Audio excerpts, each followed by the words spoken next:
market demand.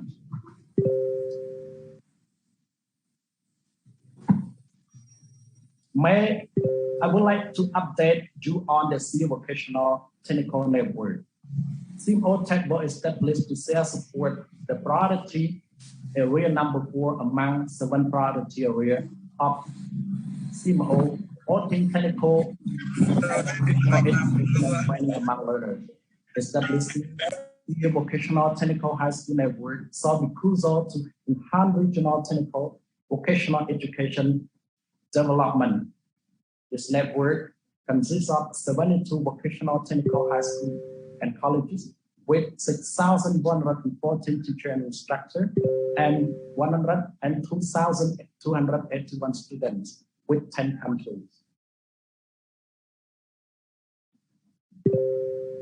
It consists of the skill and major as the following: mechanics, electronic and manufacturing, agriculture, fishery, animal science, computer science, IT, informatics, hospitality, tourism, hotel management, and automobiles.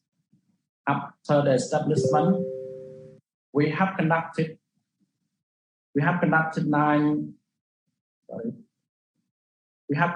14 online training with 920 participants and 9 national, regional, and international webinars with 2,828 participants in total from different countries.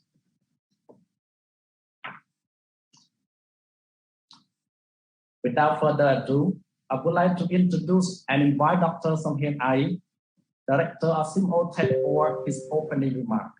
Dr. Songhyun Ai received the Doctor of Philosophy from South Korea in Human Resources Development from Korea University of Technology and Education.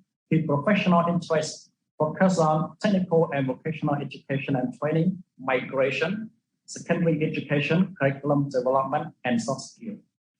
And his current research project include assessing the distance learning delivery quality for technical and vocational education students during the COVID-19 outbreak in Cambodia, and assessing the curriculum implementation effectiveness at technical and vocational education institute.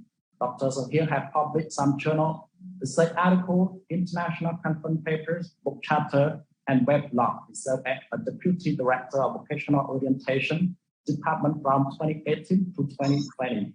He was recently honored with the Best Paper Award for his contribution to the education conference on June the 22nd, the 23rd, 2019 in Bali, in Indonesia.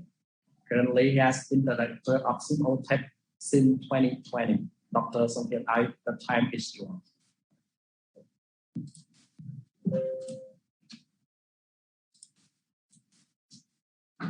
Good morning, ladies and gentlemen. I hope you are safe and healthy from the pandemic during this hard time. It is my great pleasure and honor to be here with you all for today's international webinars. Being different from the previous webinars, focusing on the perspective of private sector, supplies and demand must be matched in terms of training, in terms of development of our teachers, students, and relevant stakeholders. Today's webinar covers demand side that we need to talk what we should do for our students, for our training institution. We have learned and known a lot about supply side. For technical education at secondary education level, it is a school-to-work approach has to be effective and sustainable. Supplies and demand side must be matched in terms of required skill and competency. We are honored to have Mr. Yok Win, Chief Officer of ITE Singapore, to close our today's webinar. We have 5 eminent speakers to share with us about demand side, consisting of Mr. Wee Tieng An, CEO Job Tech Singapore, Dr. Stephen Maki, President, Laptec International Limited, Indonesia, Ms. Wang Lin, Deputy General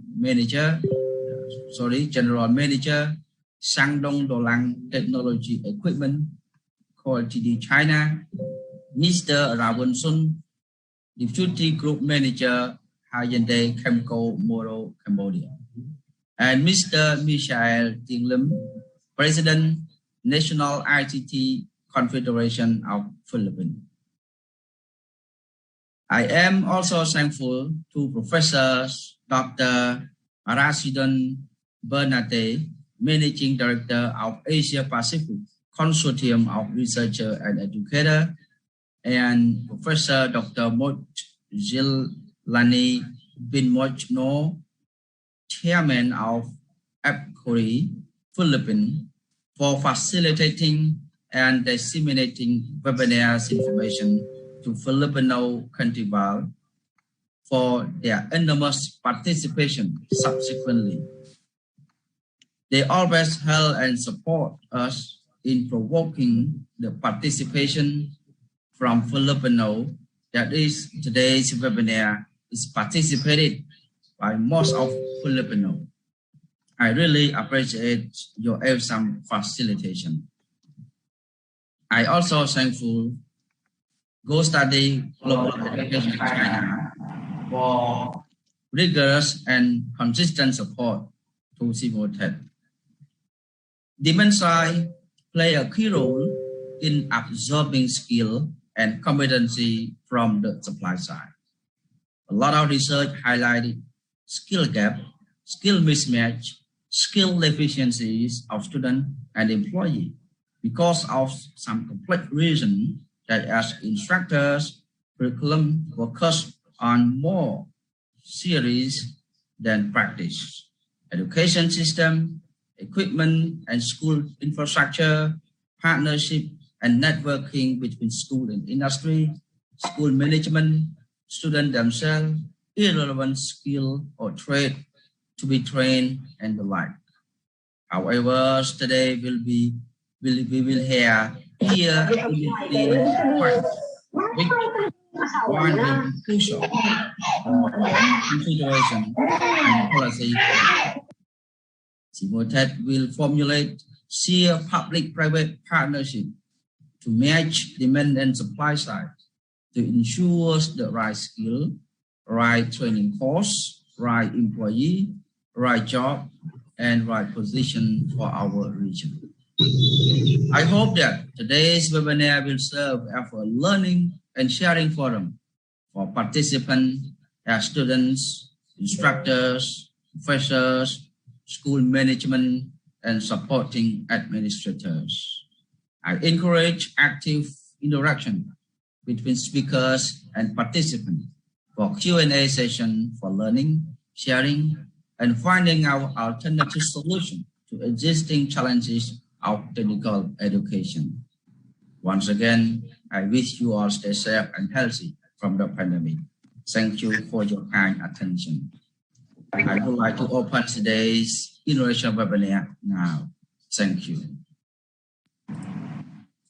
Thank you very much, Dr. Songkien ICO Director, for your fruitful remark and informative message. Up next, I would like to invite distinguished delegate, ladies and gentlemen, to open your camera for the photo session. Our technical team will help us to take a picture. So now we start with 5 shots together, 4 shots together, please. Okay, now let's start and smile together. I will count it. Okay, first shot, 3, 2, 1.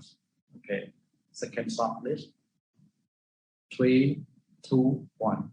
Okay, let's smile. And the third shot, 3, 2, 1. And the last shot, please. 3, 2, 1. Okay, thank you very much.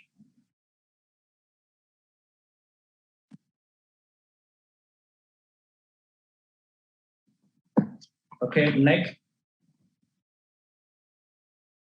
Move to the second agenda. I would like to introduce and invite our first speaker, Mr. Wee Tong An.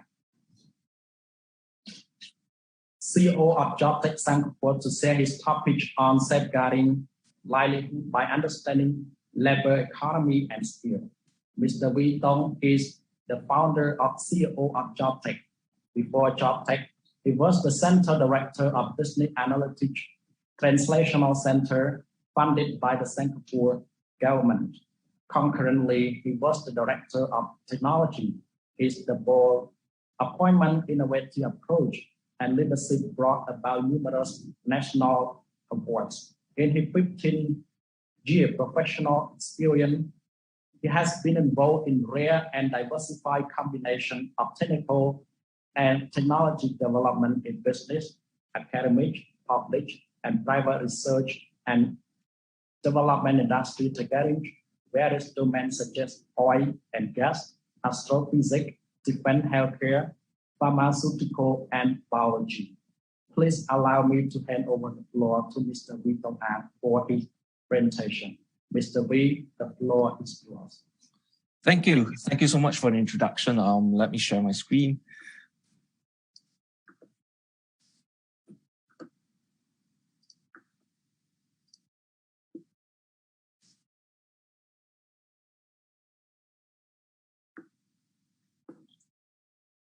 Can everyone see my screen? Okay, we can see it clearly. Thank you. Yeah, so the topic today I'll be talking about, and it's safeguarding livelihood by understanding labor economy and skills. I come from JobTech, and I spent a big part of my life as an academic researcher in a Singapore publicly funded research institute, where I focus very much on data analytics and artificial intelligence research before I spun off the technologies into JobTech, where we focus on big labor data analytics. So JobTech is a product company. We actually acquire public data, and based on the public labor demand data, we kind of analyze them, and we own proprietary data and IP models after that.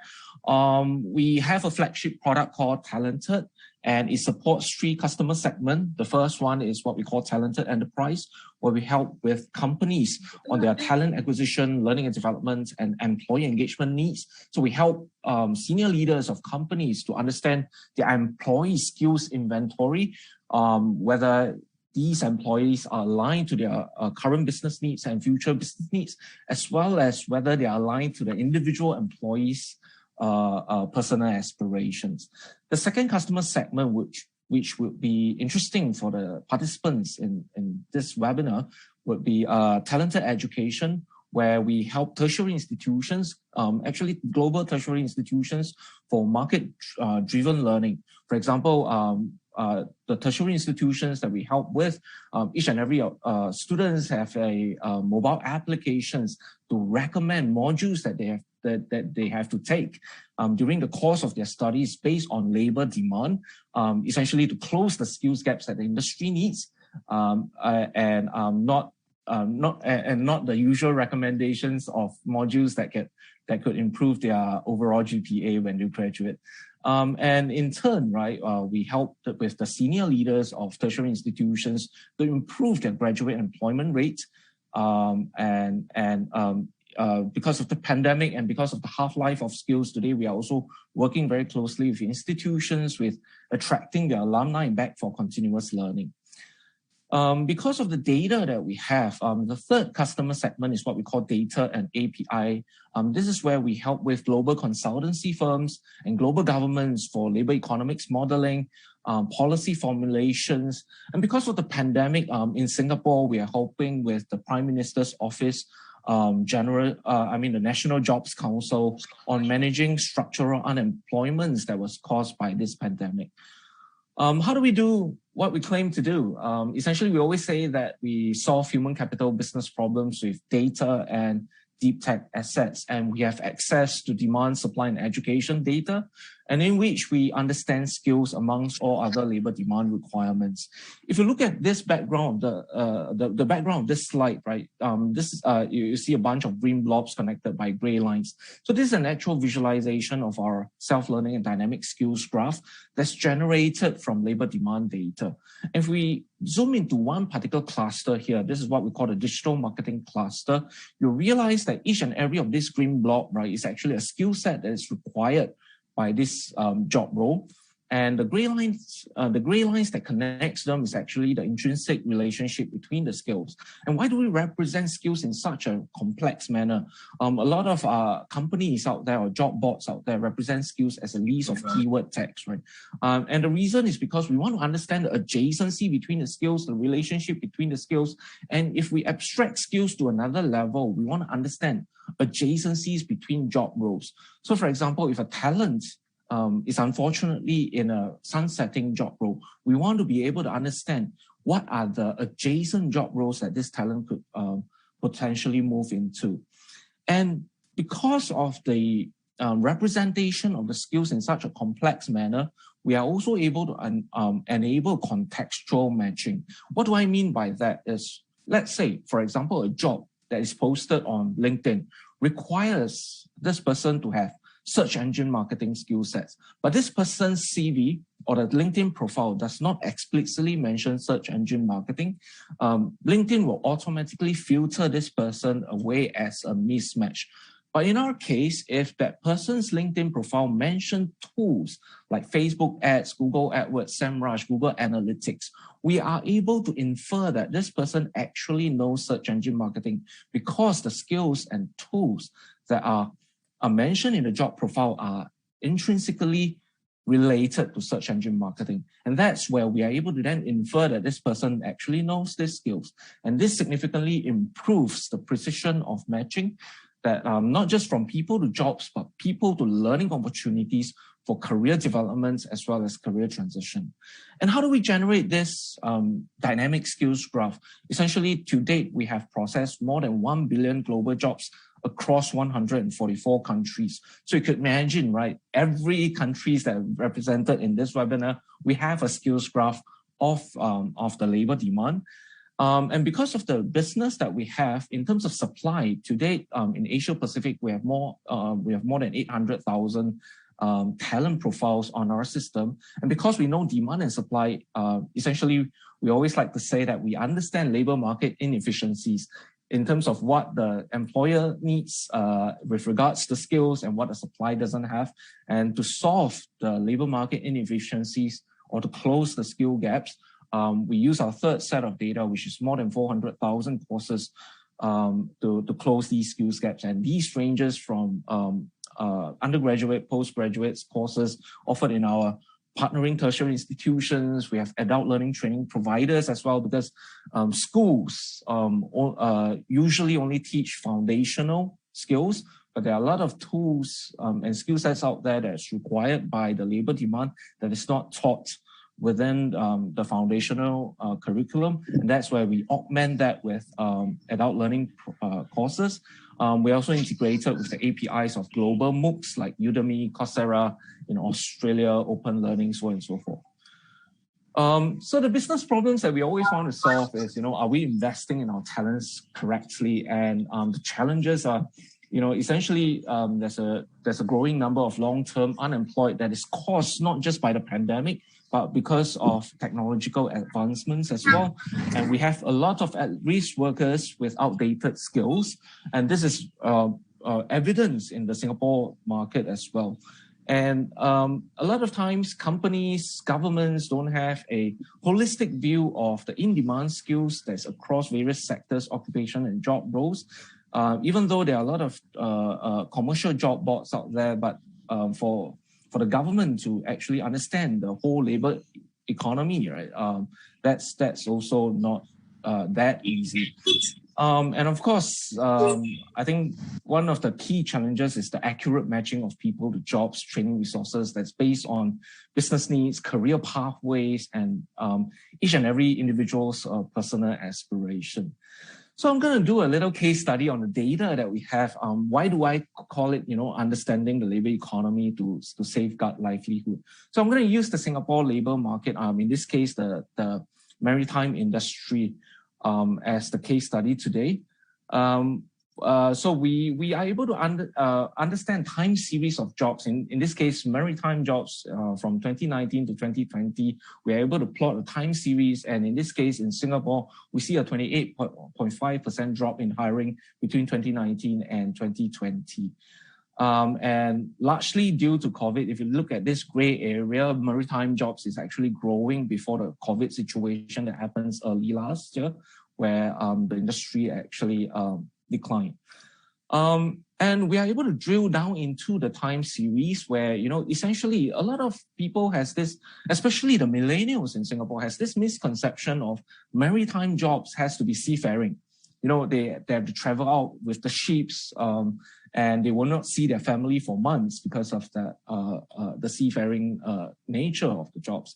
But essentially what we realize is, at least for the maritime industry in Singapore, right, corporate functions, inland jobs forms a significant share from the online advertisements. And we see here an example, right? Human resource executive actually forms 19.5% of the market share of the maritime industry, followed by accounts executive, followed by engineers, so on and so forth. And if we drill down even further, so that's the job roles, but we want to drill down into the skills level. So if we look at maritime HR professional, these are some of the skills that are required. And if you realize, a lot of times because of the lack of understanding of the industry, when the maritime sector hires for HR professional, a lot of time they are looking at talent recruitment skill sets where, innovative ways of hiring someone. So 2.8% market share. And despite the COVID-19 crisis, if you look at, technology skills trend within the maritime industry, we see relatively stable skills requirements, even though the pandemic happens. And so what we also could do is essentially we look at maritime sector demand and supply. And that's where we are able to then hyper-personalize our recommendations, whether it's to the companies or whether it's to the governments or whether it's to the institutions that provides courses that breach skills gaps. For example, in this case, if you look at this little bubble here, this is a motion chart. Maybe before that, I should explain what the data is. So we are looking at maritime demand and supply. If you look at the x-axis of this chart, right, this is actually number of jobs in the maritime sector across per period time. And the y-sector is how skillful the workers are. And because this is a motion chart, there's another dimension, which is we are able to see time series. So from 2019 to 2020, whether the people's skills are improving or whether there's whether the demand for certain roles are decreasing or increasing. And we have a fourth parameter where you see the bubble of the size of the bubble here. What it means is essentially the absolute supply of the talents in this sector. So for example, in this case here, this little blue bubble you see is actually a production engineer job. The x-axis shows that it's growing in demand, but the y-axis, because of the match, right, this supply, the talent pool is actually relatively poorly skilled. Because of the small circle, the supply is actually small. And so what we could do with the tertiary institutions is, we, based on the labor demand, we could help these pool of talents to upskill or even reskill. But if you look at another job role here, this is an environmental health and safety engineer. Essentially, in terms of X, it's a declining demand, but the y-axis, the supply is actually very well skilled. Size of the circle is also low. So if you see a declining demand, then we want to see how we could help with transferability to other sectors as well as career redeployment within the same sector or cross sector. So this is something that we have been doing in the Singapore labor market with the Singapore government.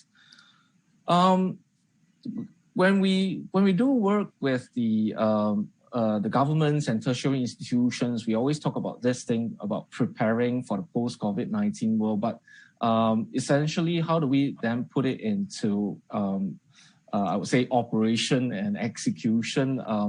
We always say that, essentially the key imperatives for Southeast Asia at this time, right, of the pandemic is the first thing that we need to do is, managing structural unemployment that is caused by the pandemic. And of course, after that, for mid and longer term, is to build workforce resilience. And what do I mean by that is, essentially managing unemployment, we need to provide data and technologies to empower those that provide the social emotional touch. And what do I mean by that? Who are the people who provide social emotional touch? Are the career coaches, the career consultants, counselors? But the truth is, a lot of times, right, when someone who is at risk or someone that is displaced, when they go to a career coach, right, there's always these inconsistencies in recommendations because it's very vulnerable to differing human experiences and industry familiarity. So for example, if I walk to a career coach, right, what will happen is, if the career coach is within my industry, then the career coach will be able to tell me things that that will be helpful to me. But if the career coach is in another industry altogether, what will happen is I will just get general advice. And that's where we want to put labor demand data and all these recommendation models in the hands of these career coach, so that we can empower them to, profile their clients in a more hyper-personalized way. We can do market-driven skills gaps analysis. We can support the career pathway planning, so on and so forth, with the help of data. The second thing is not everyone goes to a career coach. In fact, when we do a statistical analysis, we realize that only 10 to 20% of the population of unemployed actually goes to a career coach. So we also want to make these data and technology available to people who can self-serve. So the people who doesn't walk into the career coaching center, they could, on their mobile phone or on their laptops, actually get robo-advisories. There are a lot of times when we talk about placements or job searching, right? It's the person, right, that is searching for a job don't know how to search beyond his or her own domain. So for example, if I'm a marketing person, right, the natural keyword that I'll put in a job board is marketing. But that really constrain, the results that I would have, because essentially there are a lot of jobs that require your marketing skill sets but are not called marketing. In this case, in this screenshot, it's called a general manager. So this person, if using just marketing keywords, right, would have lost this job, which could be perfect for him. And that's where, we want to be able to provide accurate matching and recommendations between all talents at jobs at maximum scale and at maximum impact, because this is all driven by technologies or AI. The second part here is, where we are looking at mid and longer term things that the countries needs to do is to build workforce resilience. And what I mean by that is, upskilling, reskilling based on demand, profile interest that has to be hyper-personalized. But a lot of times you see that platforms view skills as unary objects. Just now I mentioned, right, as a list of keyword tags, and that loses semantics and which results in unsatisfactory opportunities. If you look at the screenshot that I have, this is actually my profile on LinkedIn. So you'll see that I get endorsed by my colleagues in data mining, text mining, natural language processing. I'm a Singaporean-based computer scientist, so I know computer science and some software development skill sets. And a lot of times people said, in ICT, it's very easy to recommend people for jobs, upskilling and reskilling opportunities. But I actually beg to differ, because if you look at my profile, right, how would you advise me in terms of jobs and upskilling opportunities? It's also quite complex, because would you be able to recommend me to go for a software engineering job? Let's say if I'm unfortunately displaced by job tech.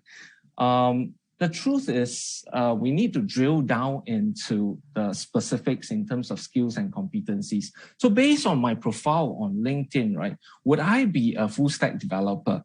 The truth is, if you drill down into the individual or the finest granularity of skills, you'll realize that actually for me to become a full stack developer, my match score is 7.4% out of 100. And that's failing miserably. And why is that so? Is because if you look at this graph here, to become a full stack developer, I could not just have data mining, text mining, natural language processing skill sets, or general skill sets like software engineering. I need to know back-end programming language like C#, Java. I need to know front-end programming language like CSS and JavaScript. And that's why my match score is poor. And that's where we want to be able to then hyper-personalize my training plan. In this case, how do I close these skills gaps is by going for certain upskilling or reskilling opportunities. But because these skills gaps are very tightly connected to my profile, what it means is for me as a professional, for me to acquire these skills is actually very natural and easy. And that's why the training plan is relatively inexpensive as well as short. But what if I said that, after a while in the technical sector, I want to move on. I want to move closer to the business side of things. And essentially, would I be a digital sales executive? Same thing here, we drill down into the individual skills that is required by this role. And if you realize these skills gaps now are not connected to my profile. So for me to close these skills gaps is no longer that easy, but it's not impossible. And that's where the hyper-personalized training plan that we could recommend is relatively more expensive and takes longer for me to do. Yeah. So I'm going to end my talk here. I'm Wee Tiong. You could feel free to link me up on LinkedIn by scanning this QR code, and I'm happy to answer any questions on labor economics and skills and competencies.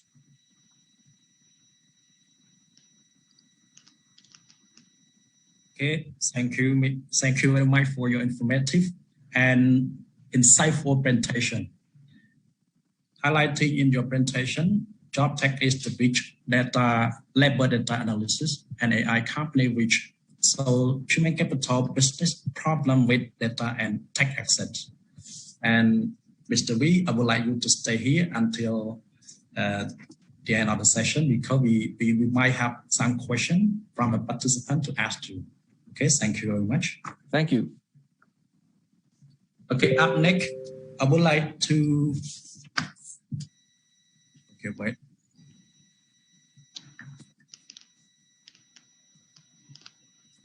Up next, I would like to introduce and invite our second speaker, Mr. Steven Markey, CEO of LabTech Indonesia, to share his knowledge and experiences on observation on current trend, issue, challenges, and opportunity in education.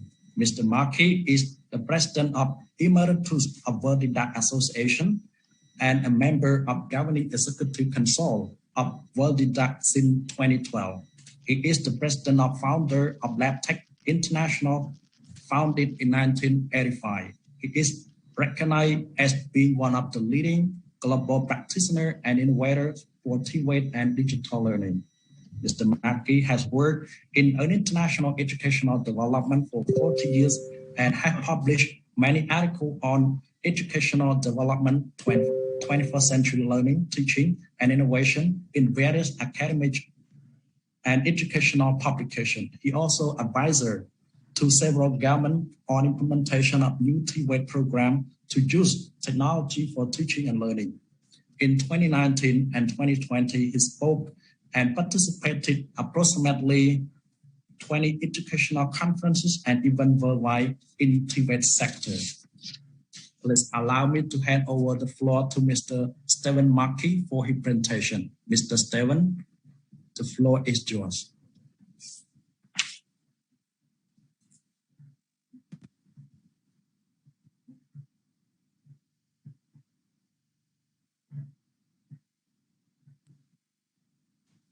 Mr. Steven, we cannot hear you. Please unmute your microphone, please.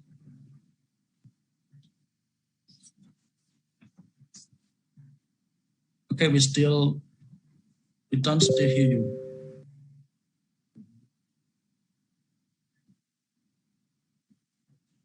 Can you hear me now?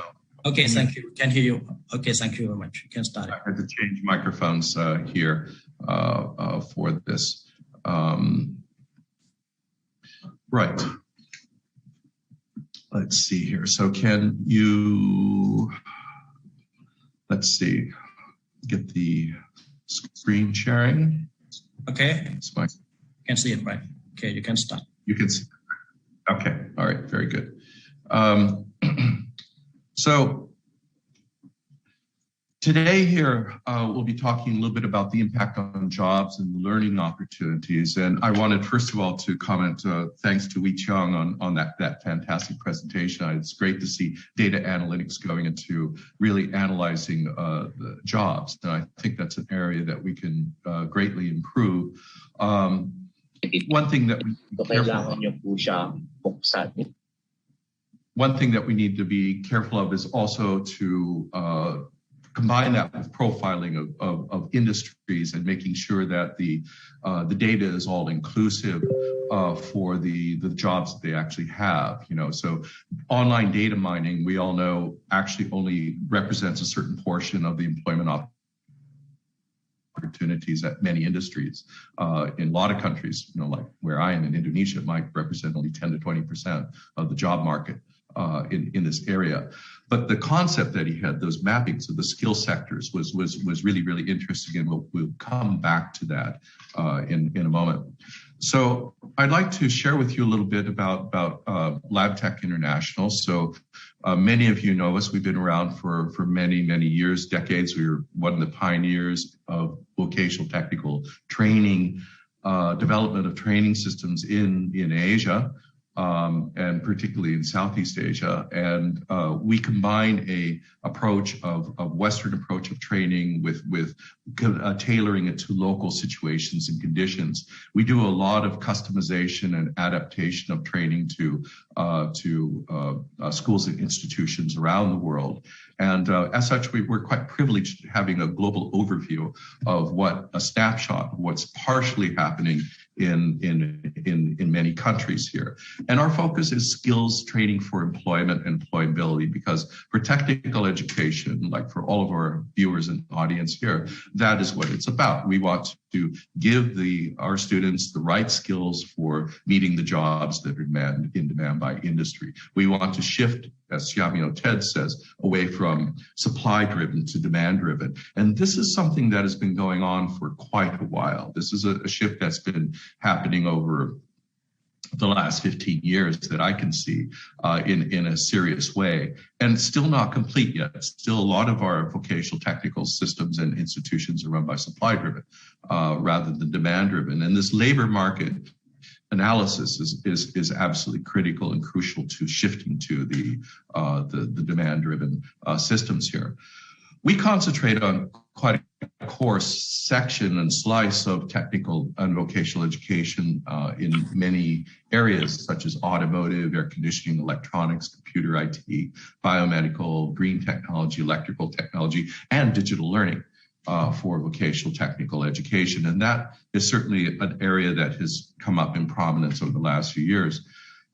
We have clients in over 85 countries around the world. We typically are working on projects in 24 or so countries at any given time across Southeast Asia, South Asia, the Middle East, Africa, Europe, and the Americas, as both North and South America. So all over the world, we're doing projects at various times. And that's not changed during the pandemic either as well. I'm also, as was mentioned, the President Emeritus of World IDAC. In fact, I'm the first President Emeritus of World IDAC. It's a new position where previous presidents of World IDAC continue to serve on the board and serve as advisors to the organization. And we organize a lot of conferences and events around the world. The next upcoming one that we have will be for the ADB this August. We're doing a session on trends and best practices in digital learning for technical vocational education. And those of you that might be part or invited to the skills forum by the ADB, you'll be able to tune into that. that for future talk, and you can see from the URLs there, www.futuretalk.org and worlddidact.org. You can look into that, and that's a 3-day event, typically ranging in a series of topics concerning the whole spectrum of education for that. So today's presentation, I'd like to share with you also a link, because I'm in these events, I'm a great believer in sharing, and I'm going to put this into the chat box for us here, and I'll just type this in the chat box so you can have it there. So if you go to this URL, this will lead you to a link that you'll be able to download all the presentations, all the information I'm talking about, because this is a long subject. There's a lot of things that could be done, that could be discussed here. Our time is limited today. So I think one of the best things we could do is share information. So I put that up on the link for the Zoom session here. And please share this. This is information that we'd love to share, so that you don't have to take notes and don't have to make screenshots and things like this for what we're doing here. So what I think summarize what we've seen over the last year and a half, and this process has been going on much, much longer than many of us would have thought. During the COVID, I think this is having not just a huge impact on our society and our jobs during the last year and a half dealing with the fallout from the pandemic, but we are on education itself, and education, quite frankly, has been struggling to respond adequately to these to the challenges of COVID. It's still responding to it, and some parts of the world have sped up their response. Some have actually slowed down, and they're just being worn out by the longer that this goes on. So we're really seeing an uneven response throughout the world of those schools and institutions and governments that are able to respond adequately to this prolonged onslaught on society here. I mean, Indonesia, much of Southeast Asia, has gone back under lockdown again. Schools are closed once again. And this is like, this second or third waves is grinding people down. But I think hopefully it will strengthen the resolve. We really need to change education. And this is a wake-up call for us on how we could do things better. It's not just responding to the pandemic, but I think out of this we can develop structures that we can do what we're doing better and reach more people in a better way. And our institutions and our education systems need to change. So we have had several trends that we often have talked about over the past years that were of growing concern. One is IR 4.0 here on this, and Industry Revolution 4.0 brings its own issues and concerns. There are things like job displacements.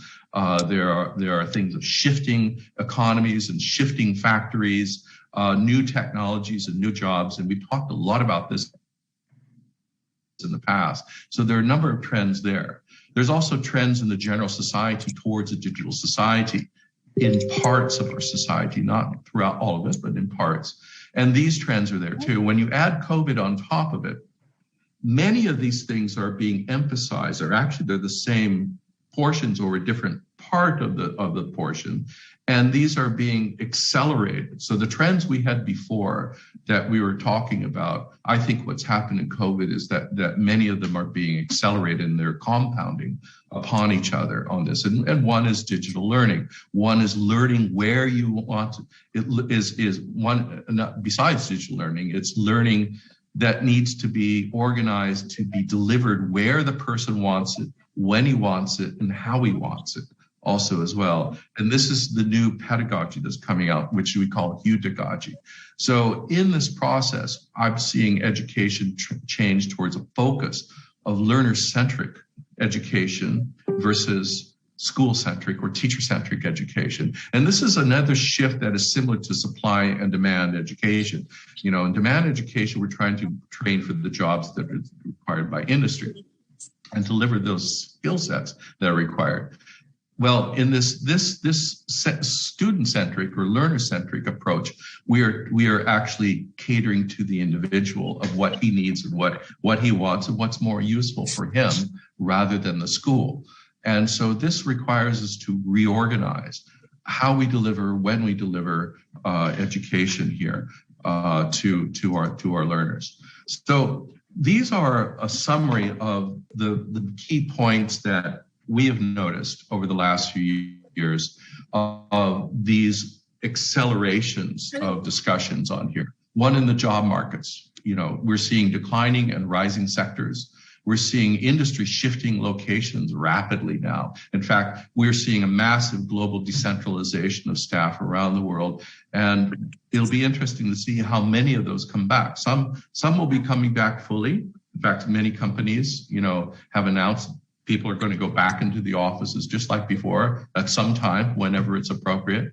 Others are embracing decentralization as a permanent way, and others will be, the work from home policy. Others will be doing a hybrid mixture of that. But it certainly is a major shift for that. And that's a shift in where people will learn too as well. Permanent job shifts. We definitely are still seeing accelerated automation in some areas, and there is job losses for this. And we're also seeing massive impacts on the obvious areas that we see around us, particularly in Southeast Asia. Tourism and travel, conventions, food and beverage have all been terribly, terribly hit during COVID. And it probably won't bounce back to the levels it was before or very quickly. And so we're going to have prolonged displacements in our labor force, and maybe even permanent displacements in the labor force. And there are studies coming out by the World Bank and UNESCO about those there. And so that's worrying for education, because we need to, it's part of our responsibility to address those issues. Industry is also changing and more rapidly than ever. And so I think one of the key to this, not just automation and IoT, but job fluidity, part-time, remote work, the whole nature of work is being changed. And I think that is a lot of that's going to be permanent. And this is something I really like to highlight. We all know about OJT, on the job training. Well, I think there is OJL, on the job learning, which is going to become more permanent feature of work. And that's also part of Industry 4.0, that you're constantly having to learn new skills and update your skills, because the skills don't remain static on here. So we could look at these types of things and what are the responses.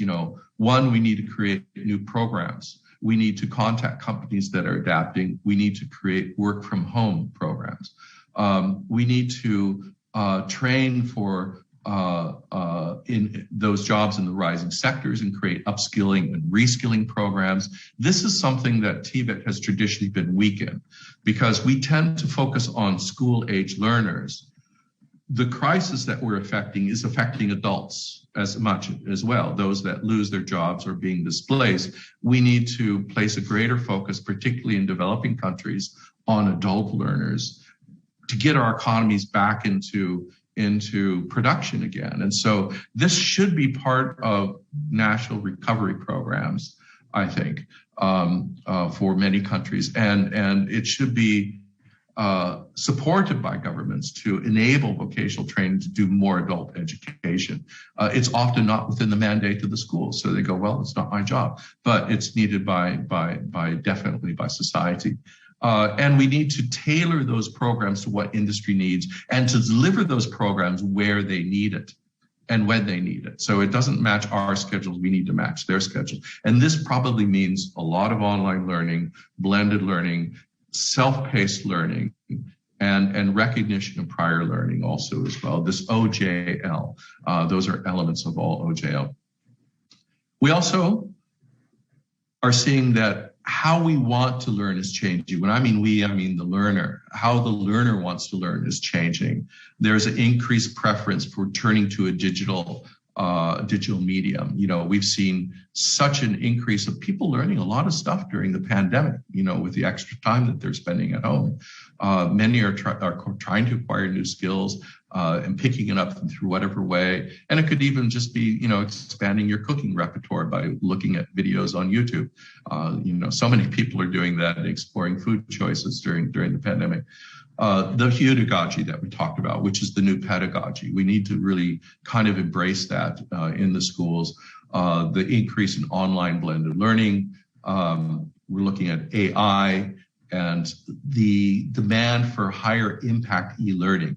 And what I mean by this is that a way that a lot of schools have gone and done online learning is kind of what we're doing here. It's through Zoom sessions and things like this. This is really entry-level technology for online learning. And it's not the most effective way to conduct learning either, to do lecturing via Zoom. You want interactive learning professionally, and it needs to be developed to a high level standard. And this does not exist within many of our A institutions and B ministries to develop that level of standard of learning process. It's more akin to developing creating a film or even a high level online game. And these are skills that are multifaceted. We do a lot of development of high-end level learning, and it is a team production effort. It's not an individual effort, and it's something that I think our schools and our ministries need to look at more seriously, just like that they purchased their textbooks, or and it needs to be a better organized, better thought out program. And it's something that's difficult for individual teachers and even institutions to do because they don't have the skill sets for it.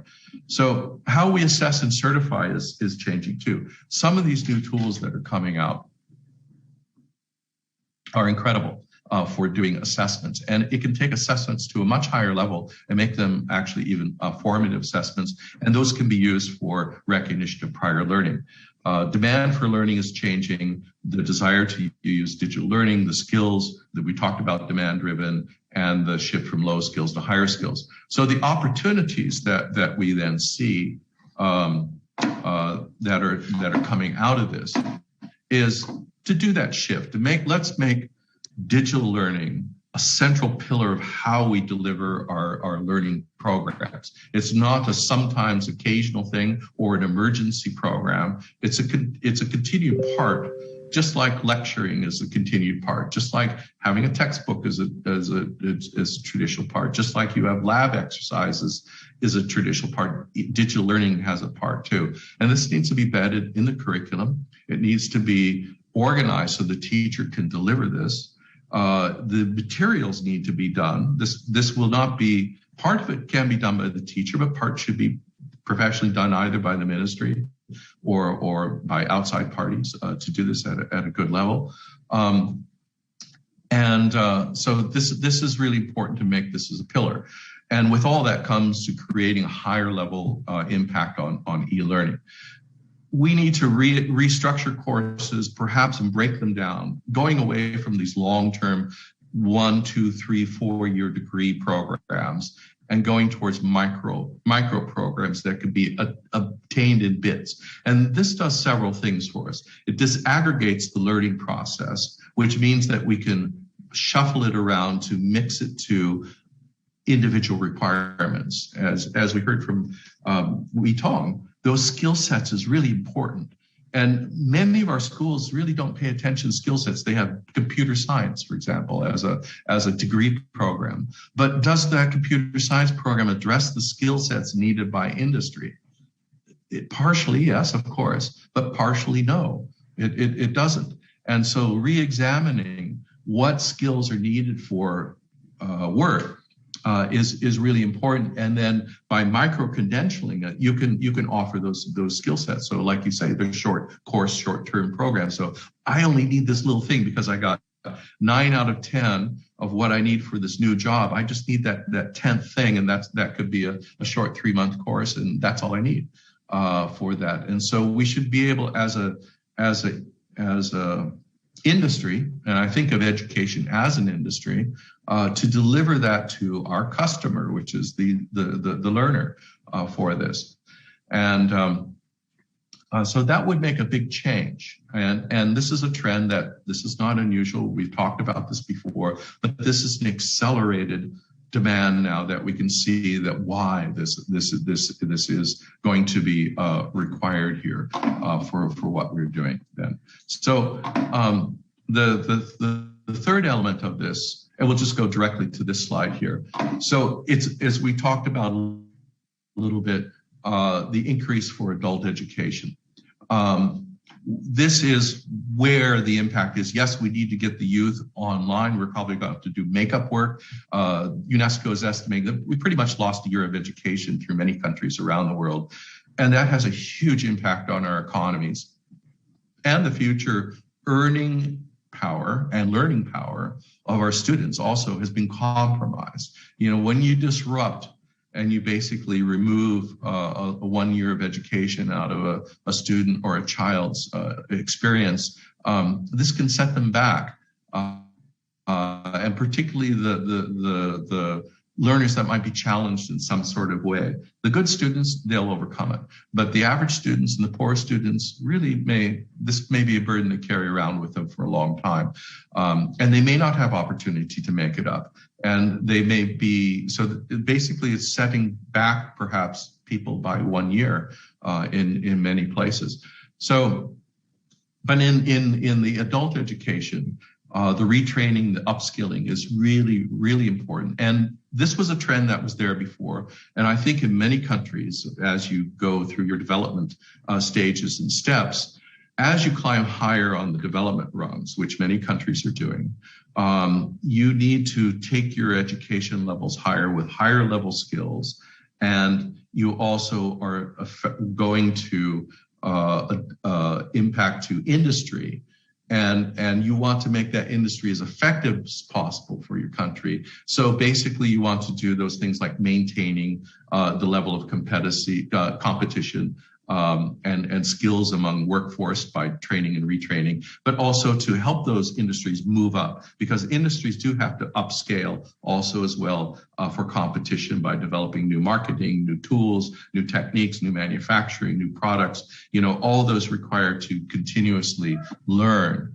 And those companies that are able to do that remain competitive. Those that are not able to do that find themselves in diminishing situation there. So this is really important point for each and every country to address and maintain here on that.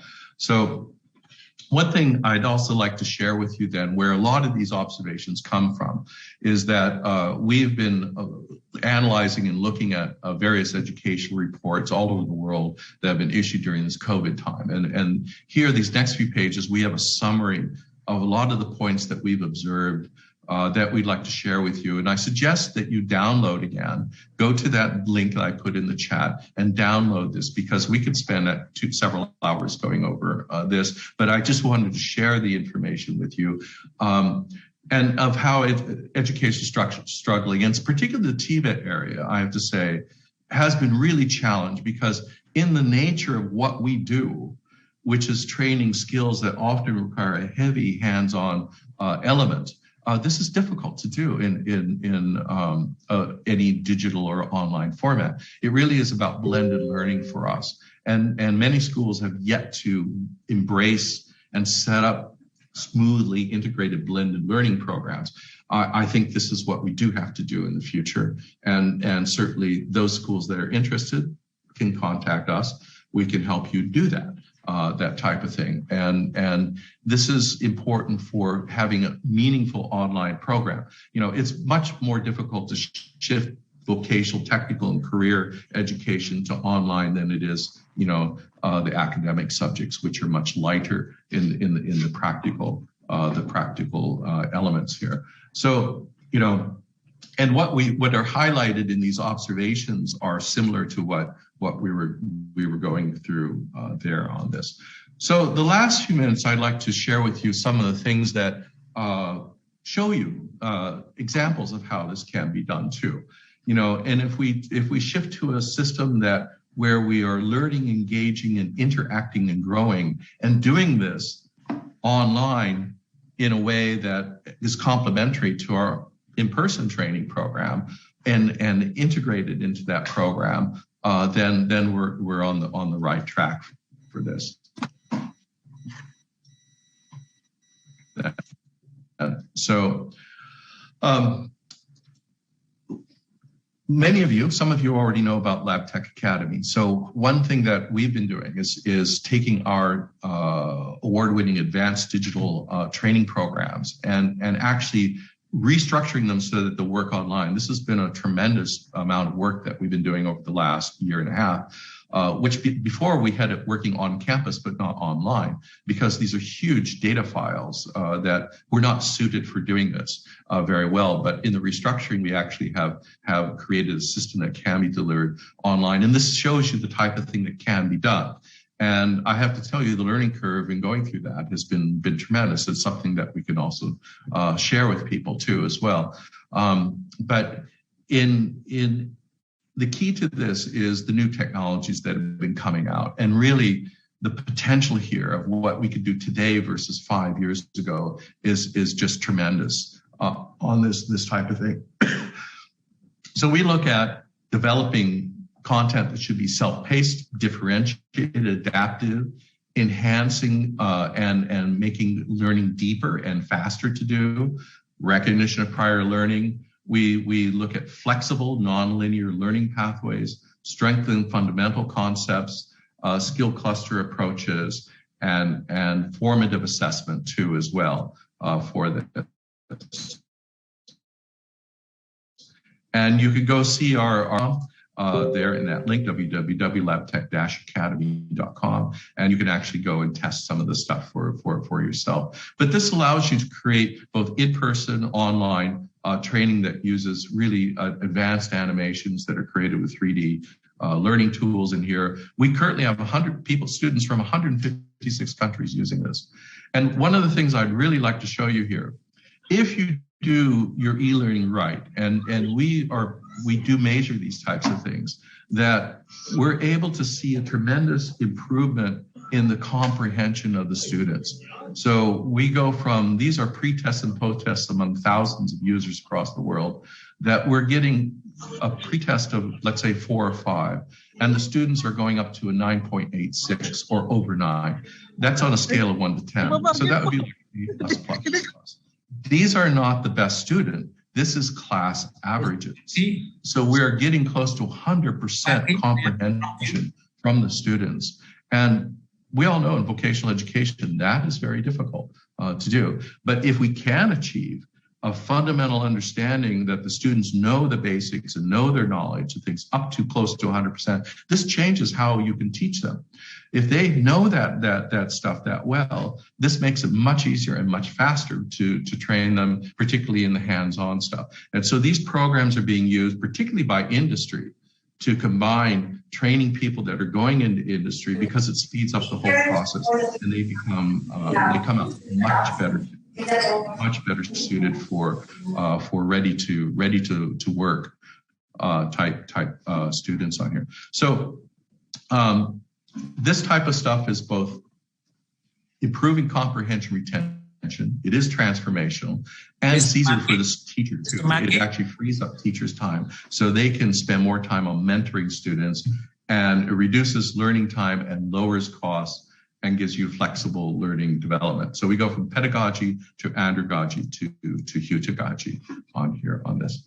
And so we're coming to the end of what we're doing here. And just one last shot, just share with you, this is a project that we recently did with Toyota for a learning center that we created in Jakarta with them for their Toyota Prius hybrid vehicles, where we're combining real items. In this case, this is a section Toyota Prius that we did with digital learning that shows that's actually linked to the unit and shows the operation, the interaction between all the parts. And it's combined with some very, very impressive assessments and things like this. So this is the level of the work that we're doing for industry, but also as part that you can demonstrate within the Lab Tech Academy online. And the other thing that we could do for you, we are thinking of actually doing some webinars maybe in Southeast Asia. It could be with Xiaomio TED. We'd like to offer this. It'll be a workshop about digital transformation program of how schools and institutions can shift more to digital learning and put this in as a standard pillar. This is something that we are very, very concerned about. And so we've developed a roadmap, which is represented by this digital infographic, which talks about infrastructure and infoculture, how you build those in your school, what do you do to develop this, how do you go from not doing much digital learning to doing very advanced digital learning, and it's a multi-step roadway of how to do this. And this is generic. This will work for anybody. You can adapt it to your own needs. It's a process for here. So with that, then I think that we can end this for the session today. And it's been very, very good to be with you and to share some thoughts. And if you need any assistance, my email is up there, and you can contact me. I'll be happy to discuss with you. And hopefully we could do some more programs with TED in the future then. So thank you very much. Okay, thank you, my Dr. Steven, for your informative and insightful presentation. Highlighting from your presentation, LabTech is an international technical education company, and I strongly believe that all the participants will find it very useful and it applicable to their work performance. Thank you, Dr. Steven, and I would like to stay here in the Q&A session because we might have some questions to ask you from the participant. Thank you, Doctor. Up next,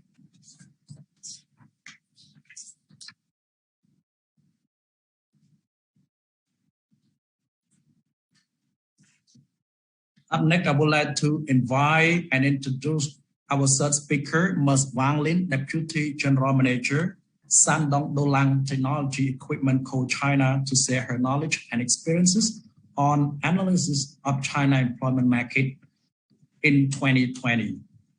Ms. Wang Lin has undertaken research and development and achievement transformation of more than 10 science and technology projects of Dolang Group.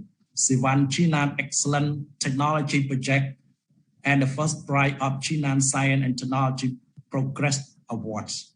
She also participated in the formulation and implementation of overall solution for the construction and industrial robot integration and specialty in vocational education and a German training course for professional leader of vocational school. Ms. Wang Lin participated in the compilation of textbook and competition book related to industrial robotics, of the standard. And then if you want to keep the... Okay, let's continue. Industrial robot talent training and certification project and the formulation of 1+X industrial robot operation and maintenance professional skill level certificate standard. Please allow me to hand over the floor to Ms. Wang Lin. Ms. Wang Lin, the floor is yours. Hello, thank you. Oh, sorry, I cannot share my screen. Okay, you can start sharing now. Okay, let's try.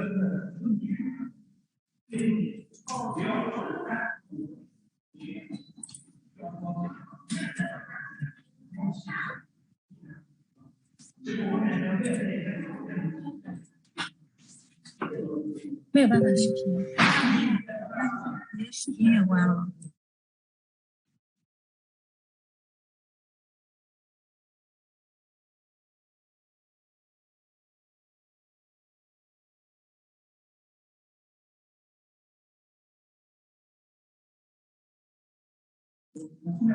Sorry, I cannot share my screen. There is no button for me. 共享屏幕，然后就可以了。上边您这个 Zoom 上面有个共享屏幕，对对对。你要先把你 PPT 打开。 Wang Lin, you can try it again. please. 对，你要先把 PPT 打开。对，我已经打开了，但是它没有那个点的那个共享屏幕的那个点，我这里是没有看到有的。你最小不是不能最小化，你要把它打开，打得大大的。没有吧？我刚才有看到，但是现在我的这个功能就没有了。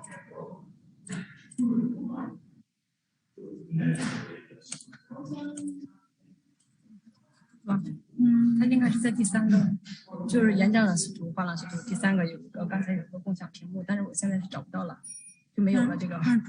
主持人给你配一下。Maybe can you help me to open the screen sharing?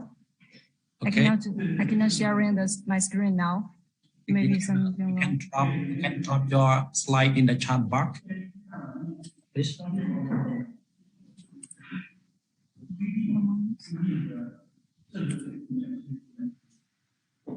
Here.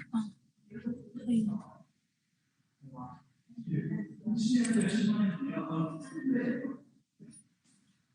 不行。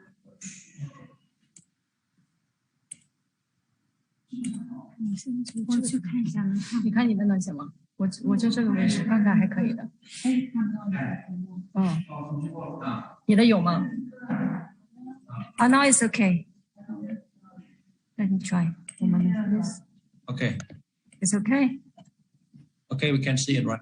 Okay, thank you. Sorry.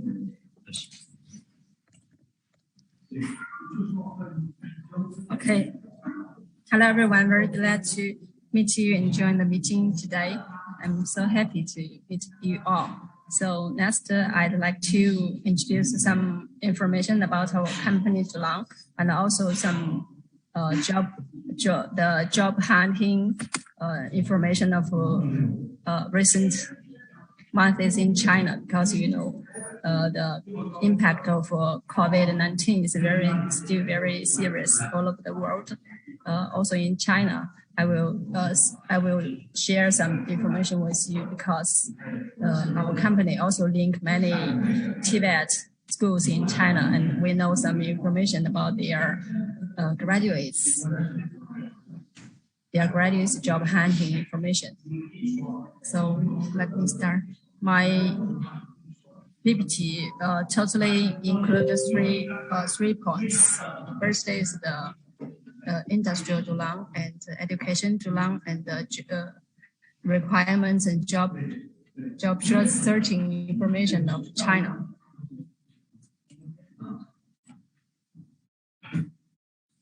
So here's some basic information of our company Tulang. We are teaching Tibet equipment supplier for 23 years since 1998. We have supplied our equipment for 57 countries totally, and we have 70 engineers and over 300 employees.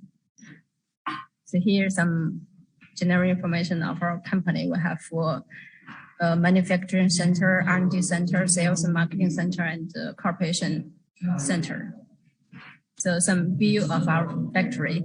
This is the building and engineer office, factory, workshop. Here is some certificates we got for our products.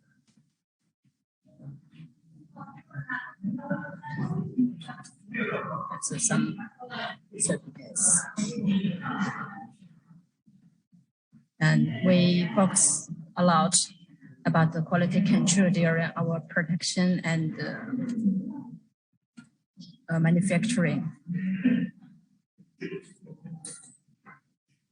So this is some basic information of our company's deal. And we are the #1 brand of didactic equipment in China. And we have exported to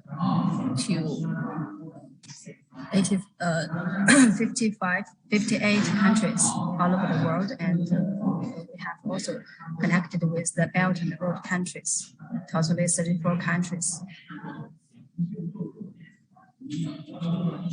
So our concept, developing concept is we will combine the industrial and education together. We call it a two wheels drive. So next we will introduce some industry of Tulang. We have independent research and development for the industry. Like we have math system, we have electronics, tech readers. We call it RFID. We have the driverless AGV, and we have also researching the collective robots, the 3D vision, and the digital twin technology application platform.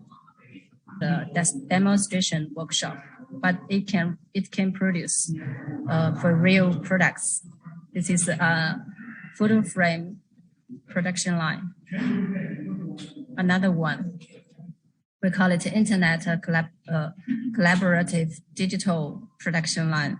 This production line produces the bookmark.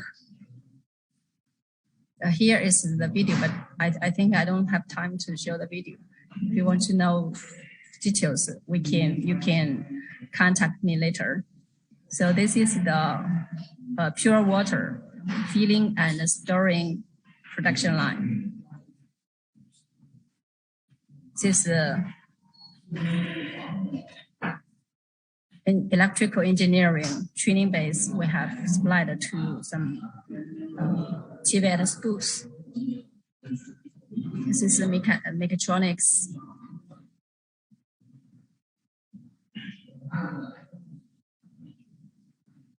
And this is industrial robots. And this is a new production line we have researched. We call it the brick disc automatic processing production line. And this is our Corbett, we call Corbett research center. Here is the Corbett videos you can see. The Corbett can do some surgery, some installation of computer, and the massage. This is our digital twin application platform. Because it can be used to establish the design idea of intelligent factory, master the design method of mechanical automatic production line, master the methods of virtual assembly and program debugging, master the simulation debugging method of the intelligent factory. So this is our overseas robot R&D center in Düsseldorf, Germany. Besides, we have very strong experience. We have many experience to support the Tibet competition in China. So here are some examples. Here is our industrial robot competition held in 2017. All of this are supported by our company. And Tulang was CCTV broadcast in the last 3 years. And here is advanced intelligent flexible equipment we supplied for and competition in China. And here is our star products, electrical installation. Also, they are supported to and competition in China. This is mobile robotics. Also, we supplied to support the competition. Plumbing and heating.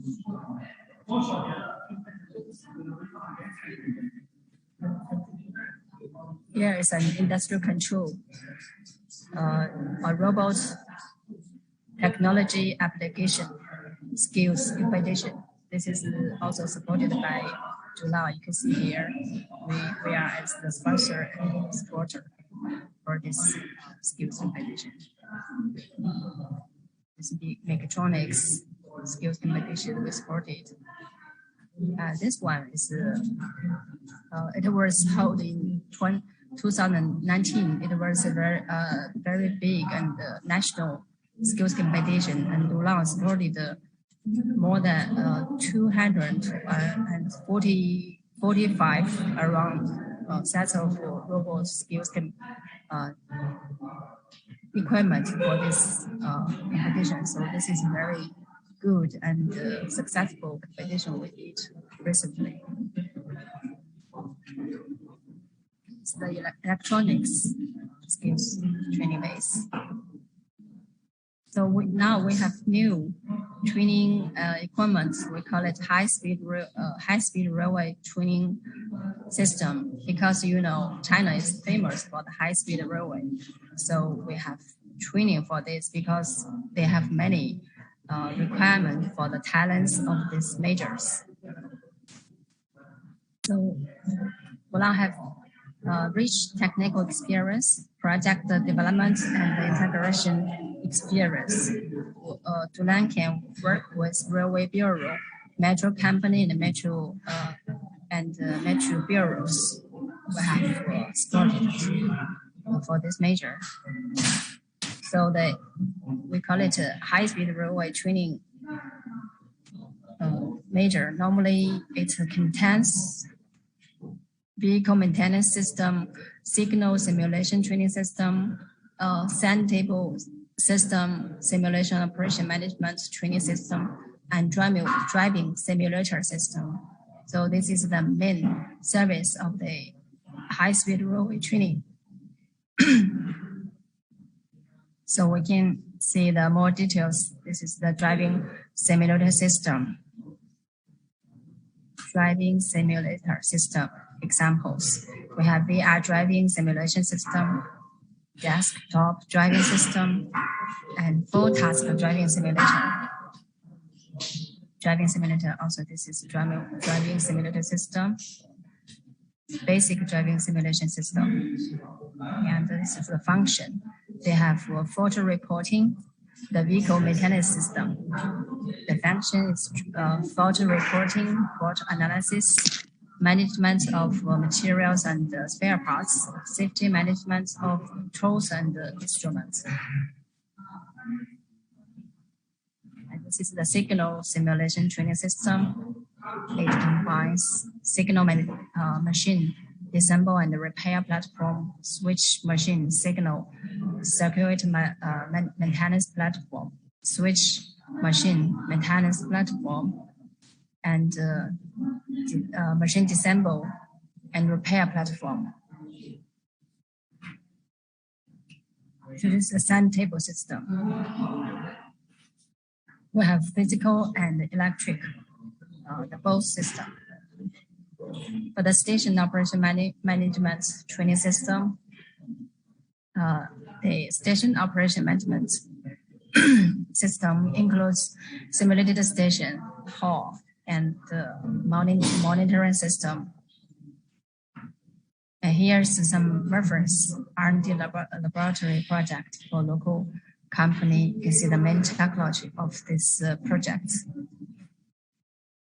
This is the driving simulation training system project for some local company in China. Another reference.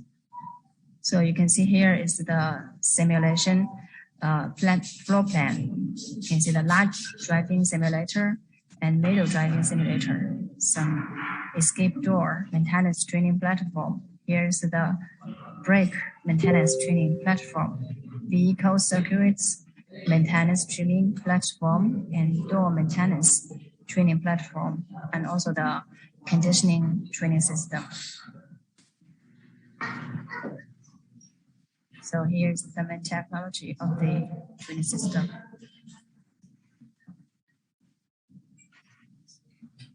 So this is all about the Dulang industry, and next we can see where Dulang going. Because since 1998, Dulang has been more than 20 years, and Dulang started to go abroad since 2000 around. So we have many experience to go to service for the international projects.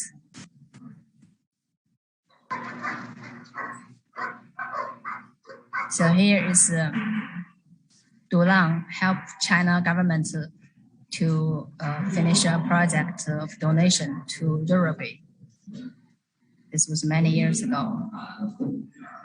As Kenya, we cooperated with Kenya of their MOE. This is Kenya site. And our engineer went to Kenya to help them get the training, and also we helped them to establish their curriculum and training their teachers, and also we helped them to hold an exhibition and skills competition. So here is the site of the skills competition in Kenya. And our engineer just came back last year. I think he stayed there for 3 or 4 years to finish all the projects in Kenya. So we also attended many international seminars for the TVET. This is a seminar held 2 years ago. It's in December of 2019. This is the seminar of the TVET development under the frame of Belt and Road countries. We call it Lancang countries. So we have supported to hold the seminar with the laboratory of Ministry of China. Here is another one. It was Thomas earlier than. So we help the government to and support them to hold many international seminars. So here's the international cooperation with Myanmar. And this is the cooperation with also Myanmar. So we cooperate with MOE of Indonesia.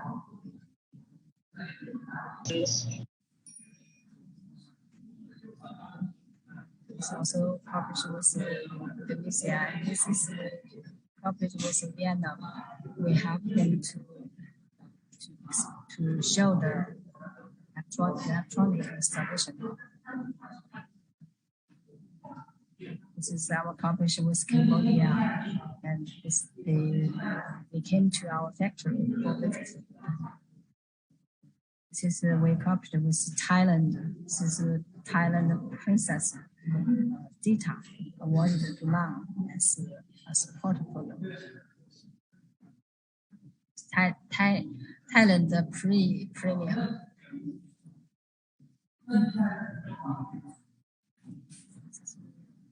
Also, we cooperate with the Ministry of Education Thailand because we help them to establish a national industrial robot training base. So our engineer also went there to help them for the training and for the installation of the equipment we supply to them. And also we signed MOU with Thailand. Here is the site. They went to the Thailand robot training base.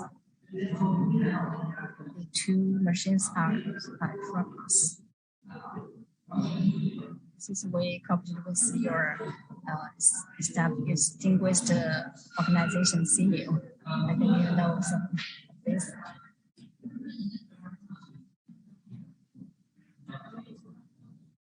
So it's Cier.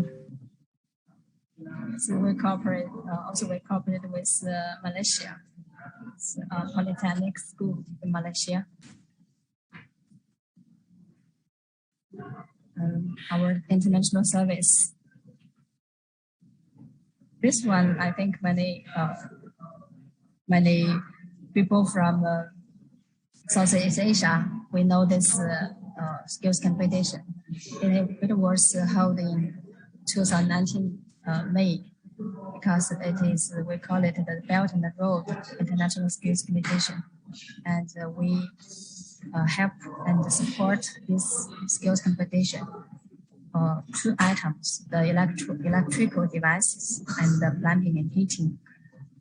These two items is supported by DULANG. This is the Minister of MOE from Tunisia visited our company. This was many years ago. The workshop was old one. So we also have the training lab in Ethiopia. So we have cooperated with Cairo University and New Cier Institute of Technology, India. They have cooperated with Sri Lanka. This is a dialogue we held in 2015. DULANG is the sponsor, and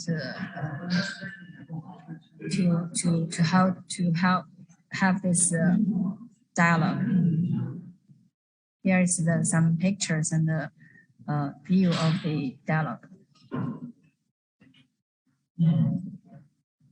Okay, so these are basic information of DULANG International Corporations. So next, I'd like to share some information about the Chinese job market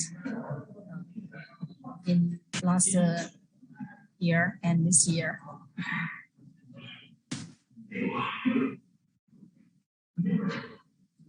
So the information was collected from some requirements and job search website.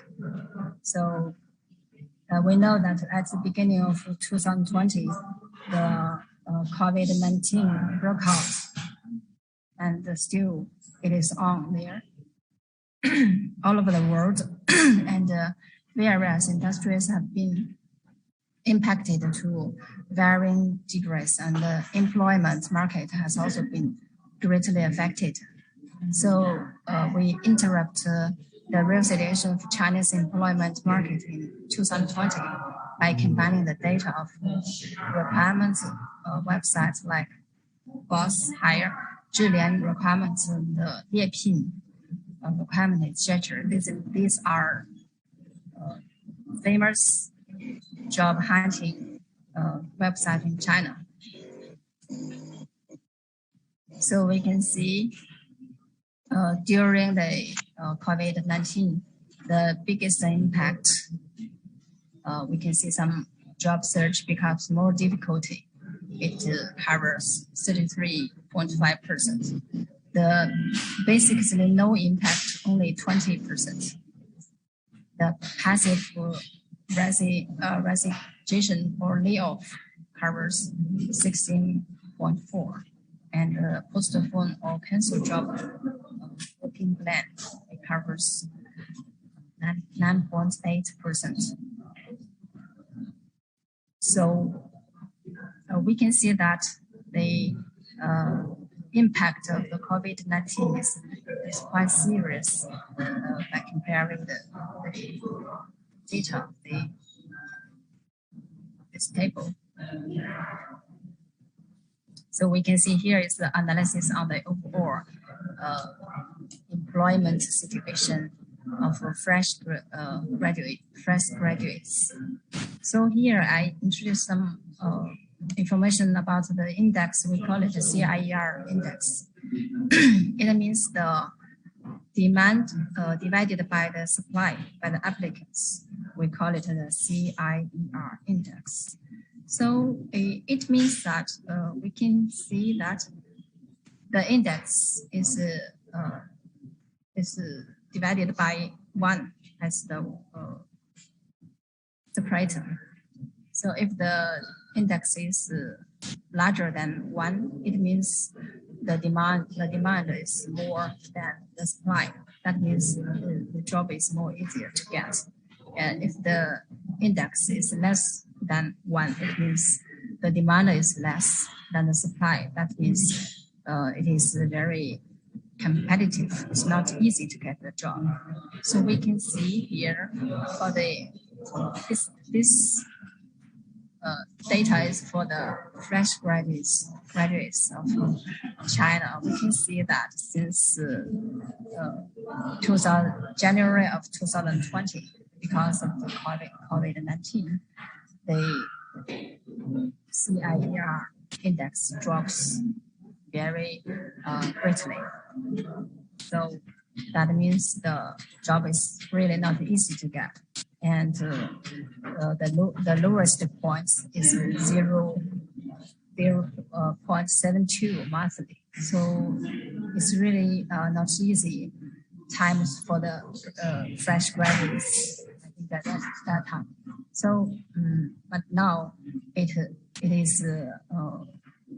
is better gradually and slowly. So until September 2020, it becomes to 1.68. That means it's much better than before.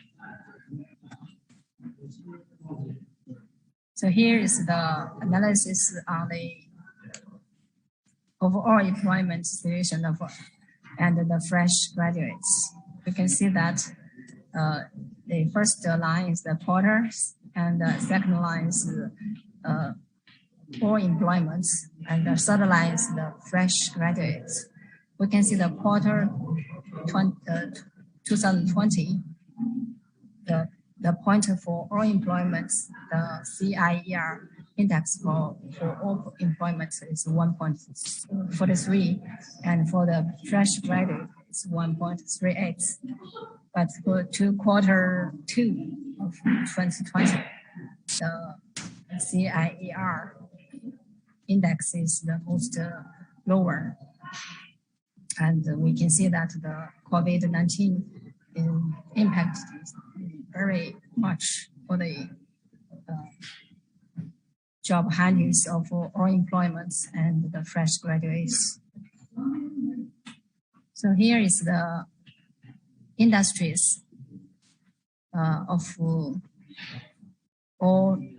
of the employments for the college student and the college students. We can see the first line is the first vertical line is the good industries.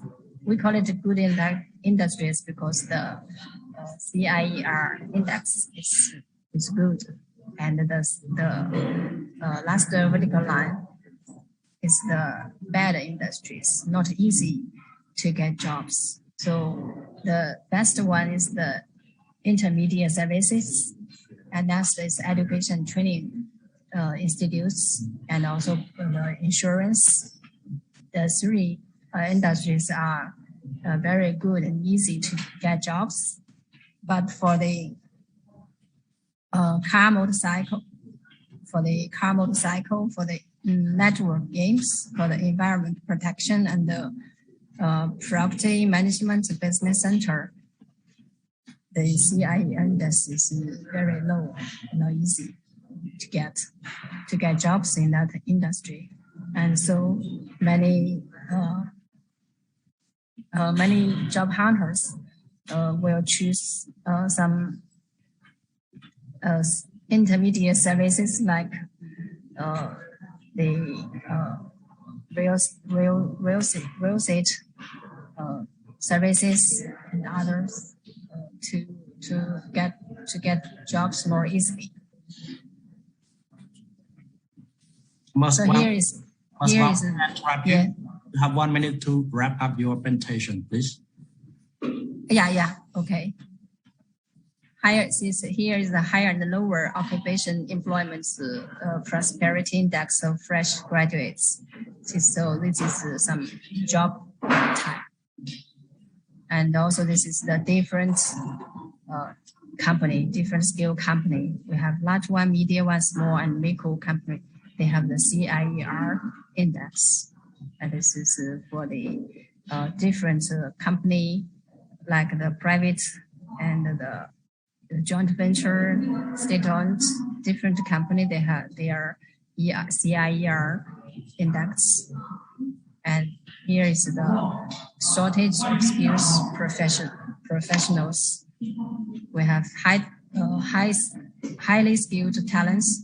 Operation management and professional technicals are very shortage.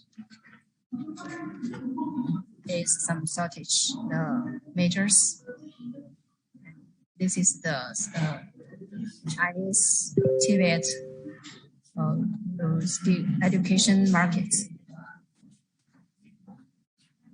So that's why we have because of this, we have so many shortage for the talents of skilled talents. So we have the cooperated with integration of industry and education and the enterprises. We cooperate with many schools.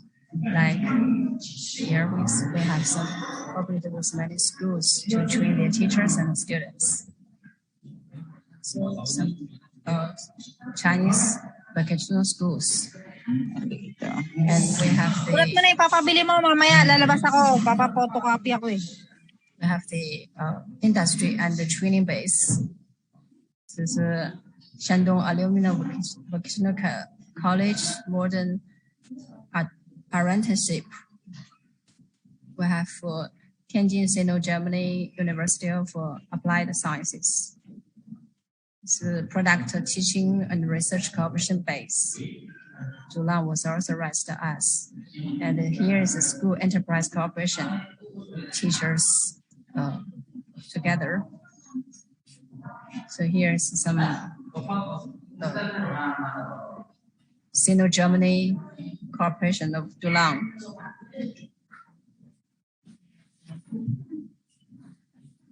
Okay, so that's all. Thank you very much. Thank you for listening to my information. Hope we can exchange ideas. If you have any questions, you can contact us. Thank you. Okay, thank you very much, Ms.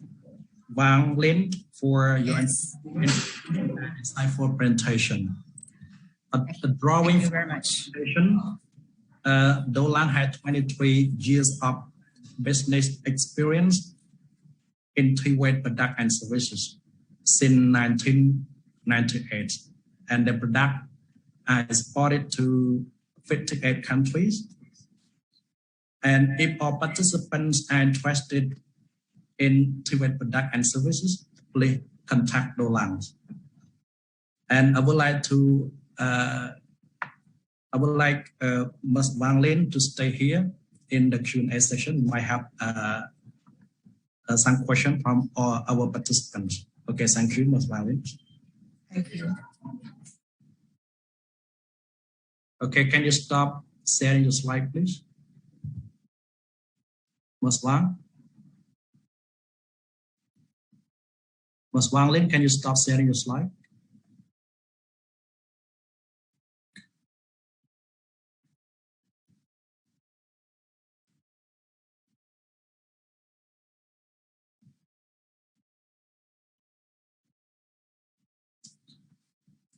Up next, I would like to introduce and invite for speaker, Mr. Ravin Sun, Deputy Group Manager, Hyundai Cambodia brand, to share his knowledge and experiences on job opportunity and readiness for fresh graduate post-pandemic. Mr. Ravin Sun is the Future Strategy Deputy Group Manager of Hyundai Camco Motor Company, overseeing the company industry core business, strategy, and development. He had previously held various managerial positions in finance and accounting, in banking and automobile industry. He graduated from University of Cambodia with a Master of Public Management and a Master of Degree in Finance and Banking from Cambodian Mekong University. And currently he is doing his PhD course in International Relations, University of Cambodia. Please allow me to hand over the floor to Mr. Ravin Sun for his presentation. Mr. Ravin, the floor is yours. Thanks, Mr. Good morning, everyone. Allow me to share my screen, please.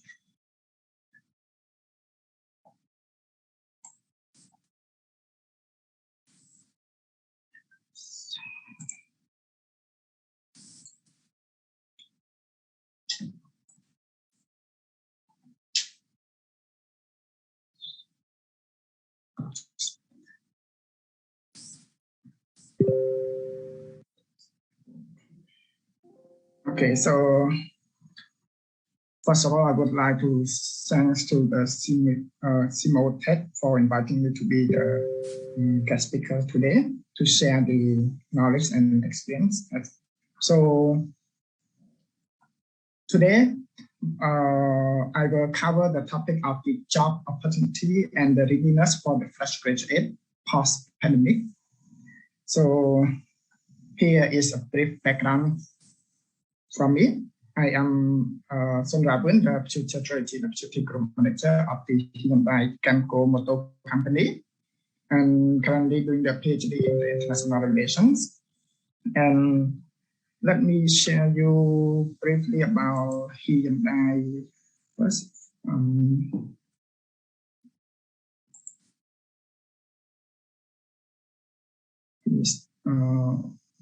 Please wait a little.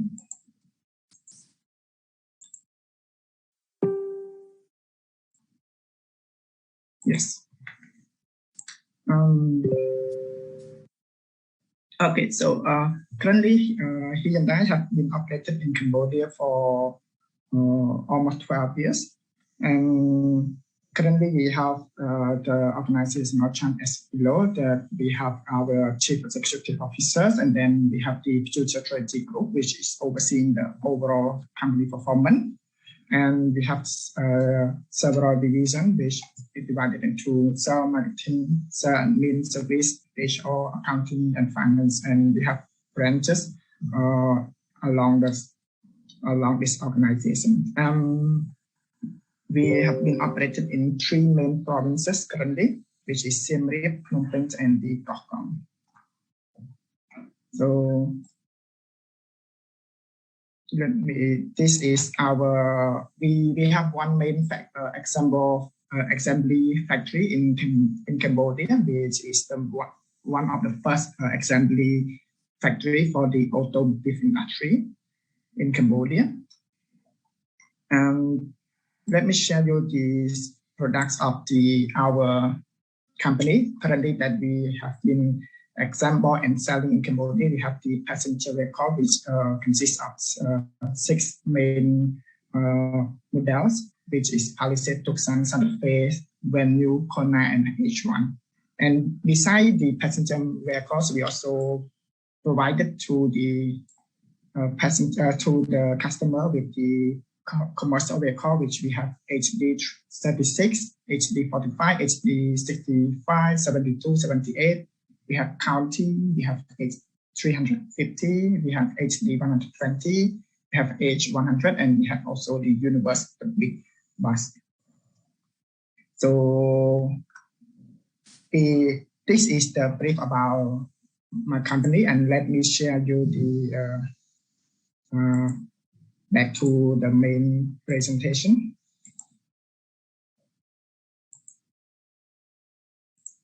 Yes. So back to my presentation, I will bring two big main content, which one is a job opportunity in the post-pandemic period, which focusing on the job landscape, the skilling need, and post-pandemic recovery sectors. And the second part, the second main part, which I will also cover in this presentation, will be the readiness for the fresh graduate, talking about the career aspiration, skill for employment, employability, and the preparation for the job. So let me move to the first part, which is about the job opportunity in the post-pandemic period. Actually, in the job landscape by the 2025, the new job will emerge and others will be displaced by the shift of the divisions of the labor between the humans and the machines.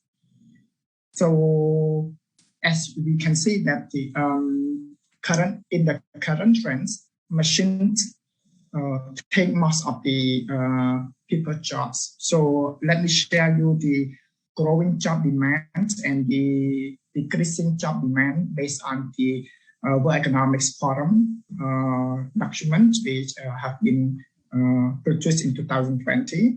The growing job demand, we have 10 sectors, which is the growing job demand. One is the data analyst and the scientist, which previous speakers also presented that the data analyst is one of the very important jobs demands in the current trends. And AI and machine learning specialist is also one of the important jobs, which because the specialists in the machine learning were allowed is the most trending jobs for every not only for the Tier institution, education institutions, but also for the company, because some company providing the platform for upskilling platforms or upskilling training. So they need to have the specialist in machine learning, and big data specialist currently is very important job, because this job will allow the company to collect the big data and analyze for making the strategies, for making the pathway for the company. And the fourth one is the digital marketing and strategy specialist. Currently, for Hyundai, our company, we focus on the marketing digital strategy specialist, because the current trend, we could not approach the customer in person. We could not make the marketing event offline. So the digital marketing take most of the company marketing strategies. Around 80% currently that digital marketing have been taking place of the previous marketing strategies. So likewise, currently we don't do any offline events such as roadshow, such as some provincial roadshows, but we, instead of doing the roadshow, we do like online launching. So we do the social media events such as like Facebook Live, such as LinkedIn connection, LinkedIn forums. We also join we also do the Telegram channel, advertising channel. We also join the homepage events. We create homepage events or posting. And the current trends, we also do the TikTok video advertising. So all of these are the we need the specialists in different sectors. Like say in Facebook, or in TikTok, in LinkedIn, in Telegram. These need the experts, and digital marketing specialists here is a very important group that we need currently. And the fifth one is the process automation specialist. As we can see that our back to Hyundai, we are the example company, example factory and cell. So we need the we don't, if we want to assemble a car and using all human workers, it will take long times, because you may know that the assembly needs a lot of efforts in putting to assemble one car. So automation specialists will have to faster the process of making the examples and then finish to making into the finished product. So this is also important, and based on the data here, it is a trending for this current situation because people could not gather. So automation specialists will have to make the process faster and easier. And business development professional, that is a must for every company because like in our company, we have the future strategy group, which were working on the strategy, thinking of the business, how to develop the business into further situation, and then how to sustain the business in the market. Like currently, we face the pandemic. We face the pandemic problem, the outbreak in the community. So some company could not, if they don't have professional in the business development, they may stuck in a way and they cannot get up. They cannot get through this pandemic, and then some companies just close down their business. So the business development professional is a very important jobs in the company. And the seventh one is the digital transformation specialist that not just only working for the ICT company, not for just only the internet or internet security company, but it's also work for the international company, big company, which they need to secure their information. They need to build up the home intra or extra information security in their company. So because everything now mostly by the internet, so if there is no specialist analyst or specialist in the information securing, then company may lose the important data to the competitors, to the other outsider, which may make a big loss to the company. And the software application developers also a trending need for the society currently. And the Internet of Things specialist, that is one of the, not the least, but also the most important jobs currently. And let me share also the decreasing job demand, that as you know that pandemic allow people to work from home. So data entry clerks will not be that important anymore. So they may decrease in number. The administrative and executive secretaries, that also increase, like our company. We allow people to work, so we don't cut down the number of employees, but just like employees need to reskill. So the administrative and executive secretaries may need to do something else. So, and the accounting and bookkeeping and tolling clerks is also not that trending, because currently the payroll clerks can be replaced by the banking sectors, banking business, because we don't need to do we don't need to have the payroll clerks to do every month payroll, because when we have the accounting department, we just submit the document to the bank, and then the bank will process everything for us. And accounting and auditors, that is also not really a trending, because the technology has been replaced, and people start not to use the paper. They use a system, so system can make a work faster. So accounting, we don't need to have many accountants in the company.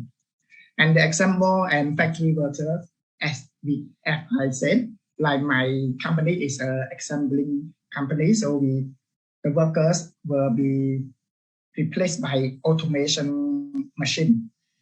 And business service and administrative managers, that is also not that trending. Client information and customer service workers, like last time we use we need to have one person to record the customer information, or to control the customer data. But currently, customer can just use the phone and scan the QR code and then fill in information, and it will be automatically transferred to the system, and management can go and see the customer data. So that is also can be placed by the current trends. And general and operation managers, that is also not a trending, because the high position in this pandemic period, the high positions which require high pay and not the strategic part will be replaced by the middle managers, and the decision will straight away go to the top managers. That is the current trend. And mechanics and machinery repairs, why I said this one is also not a discrete, it is the decreasing job demand, because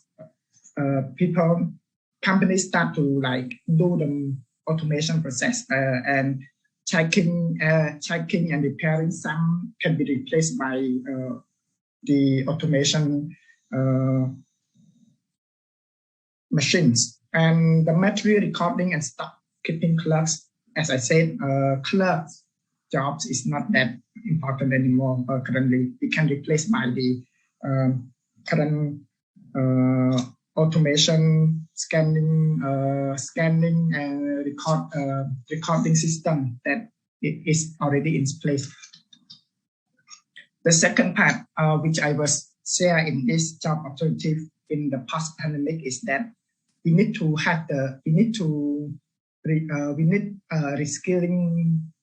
reskilling in the sector. So let's say based on the future of the job report 2020, they said almost 50% of the workers will need to reskill their qualification, their ability to keep up with the organization, which means that some people that used to work as the let's say only the accounting job, but now they may need to work as they may need to be added extra job as the admin or as the cashier. So they need to reskill by going to extra job or extra studying, so that they can combine the skill to meet the company needs. Because company may in the past pandemic, company may just have the strategy on achieving the employee skills. And in this post pandemic recovery, we have based on the report, we have 5 key sectors that can boost the economic in the Southeast Asia, which I will raise as the tourism sectors. As you know, that tourism sector has been hugely impacted by this pandemic, and all the company in this tourism has been closed, or most of it has been closed or sustained in only a small portions of the business. And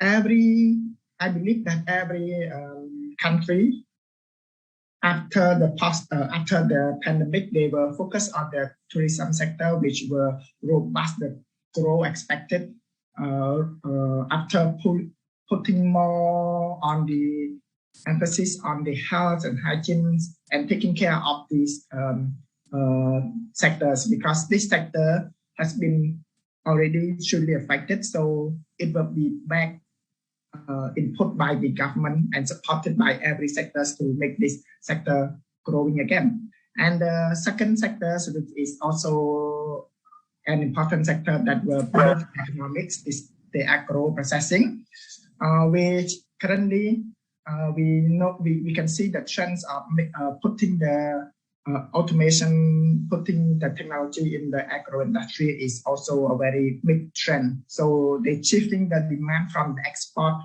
to the local supply, and there will be more focus on the technologies and the processing skill in these sectors.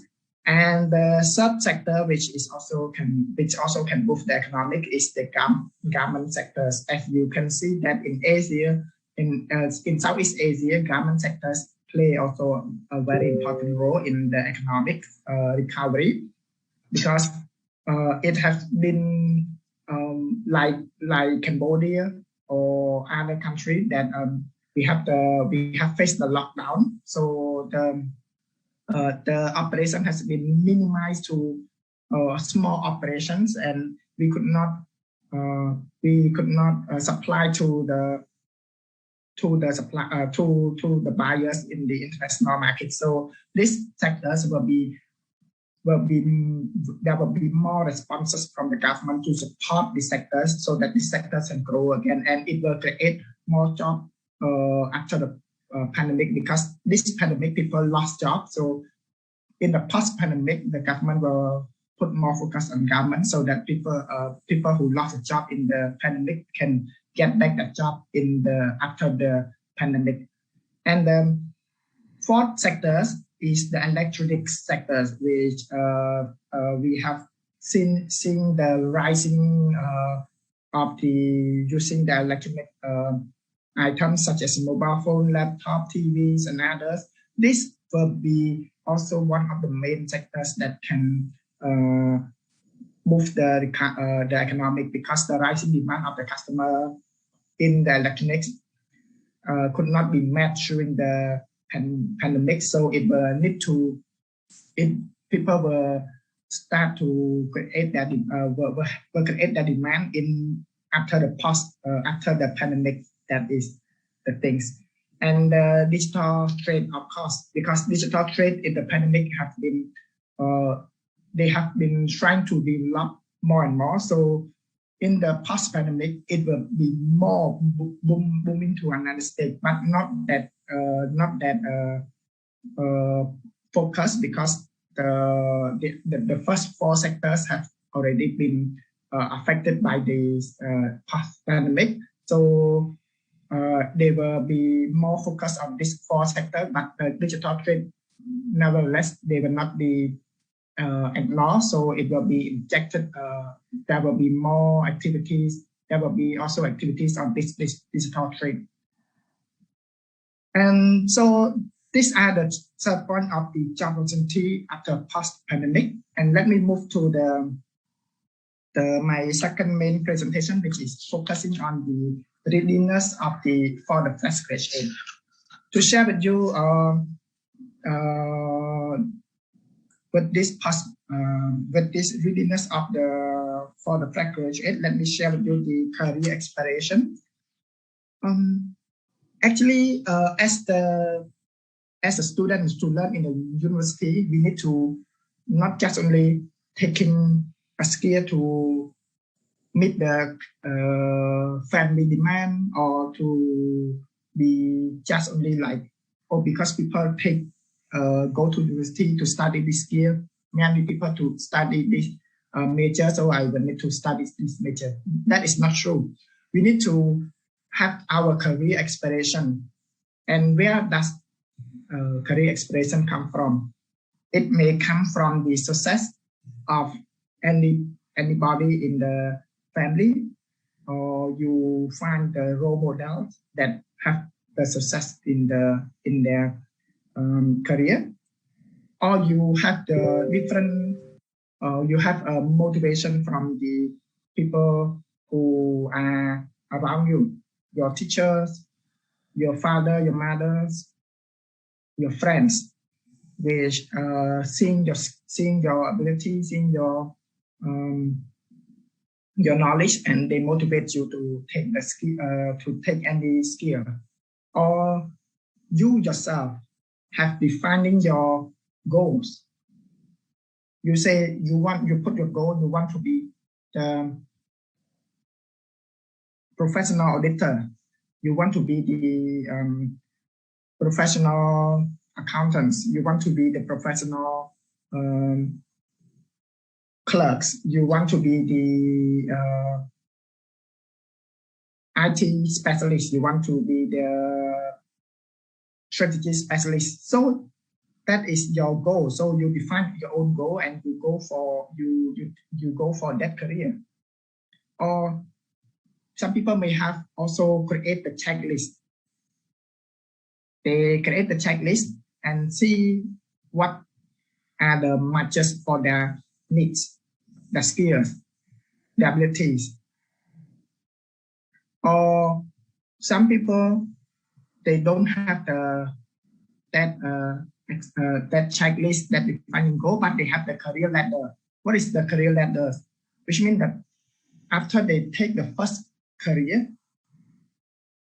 they see in another step that they can move up to the second level, to third level, or to different skills. So that first job is the first step that they as a ladder for them to climb up to different steps in their life.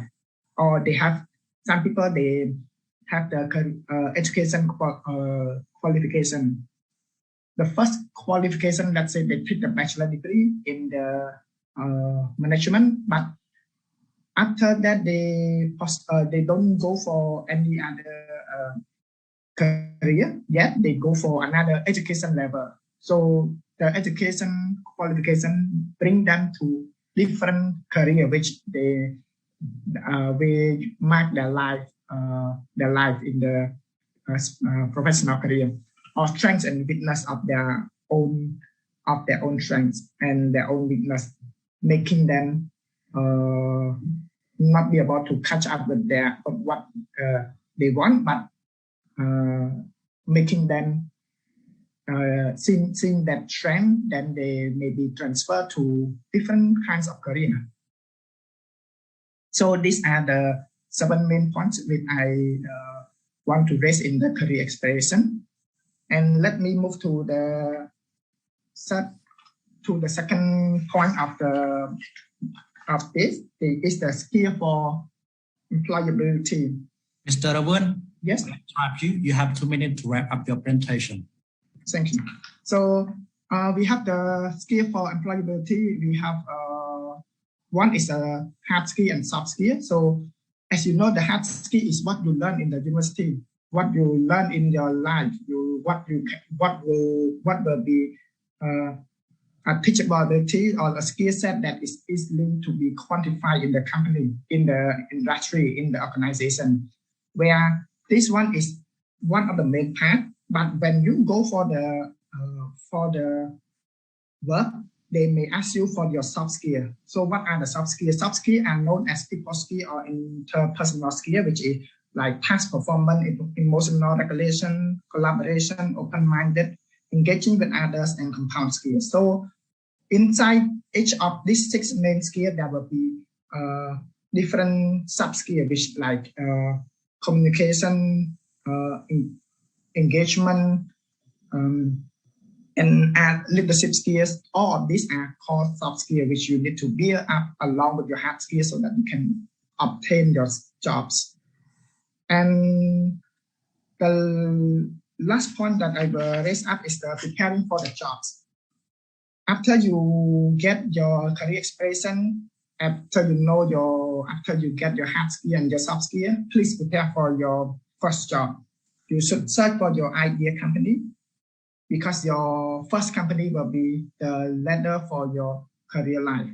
And after that, prepare for your goal CV and cover letter, and make a convincing letter to the company, and apply for only to the specific company that you want. Don't just waste your CV sending to many of the companies, and later on, whoever call you first, you go. That is not the correct procedures. So, and after you apply for the specific company and you are called for interview, go for interview and try to get it for the first job, and work for the job, secure it because your first job, once you secure your first job, you come to the success step of your career life, and your first job will change your life. That is the big advantage of the first job. So that's it for my presentation, and thank you for your attentive listening. And if any question, please feel free to ask after the The presentation finished from the other speaker. Thank you. Okay, thank you very much, Mr. Robinson, for your interesting and informative presentation. Drawing from your presentation, you mentioned your company profile job opportunity post-pandemic in 2025, reskilling needed, recovery situation post-pandemic, readiness for fresh graduate, and also preparing for the job. So it's very interesting and applicable for all fresh graduates. So thank you very much, and I would like to stay here in case we have any question from our participants. Thank you.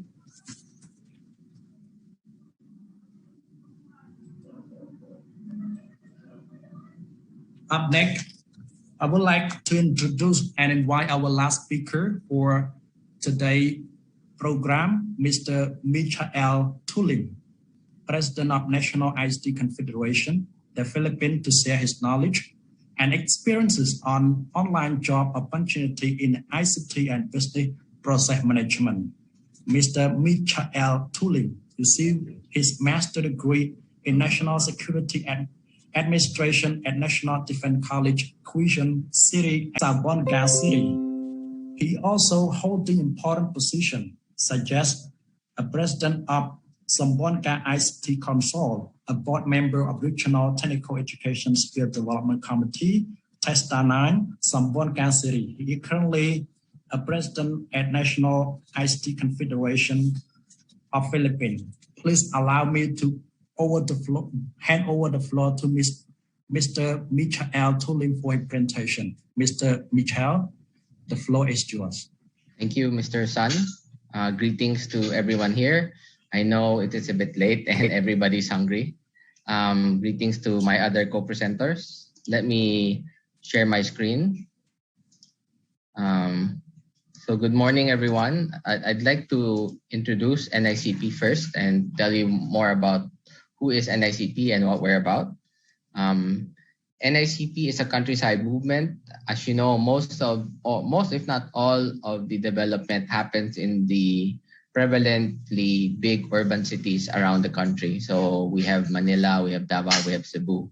But as a country, we cannot grow with only 3 major cities. So what we're trying to do is empower other smaller cities to become as big, if not bigger, than what Manila or Cebu has become.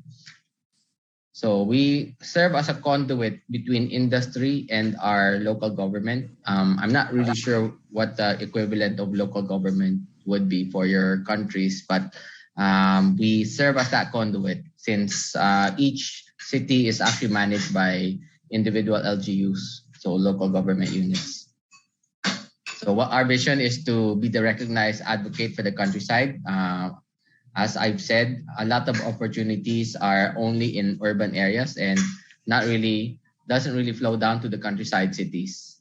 So our mission is to promote foreign and local investment and balance development, so we can share best practices and transform the Philippines into a customer-oriented and provider of global services. So for most of the people who know much about the Philippines, we are the #1 call center destination for in the world, and we have about 1.36 million full-time agents working in that industry. And it's I guess our primary advantage is we speak English almost as our first, if not second language.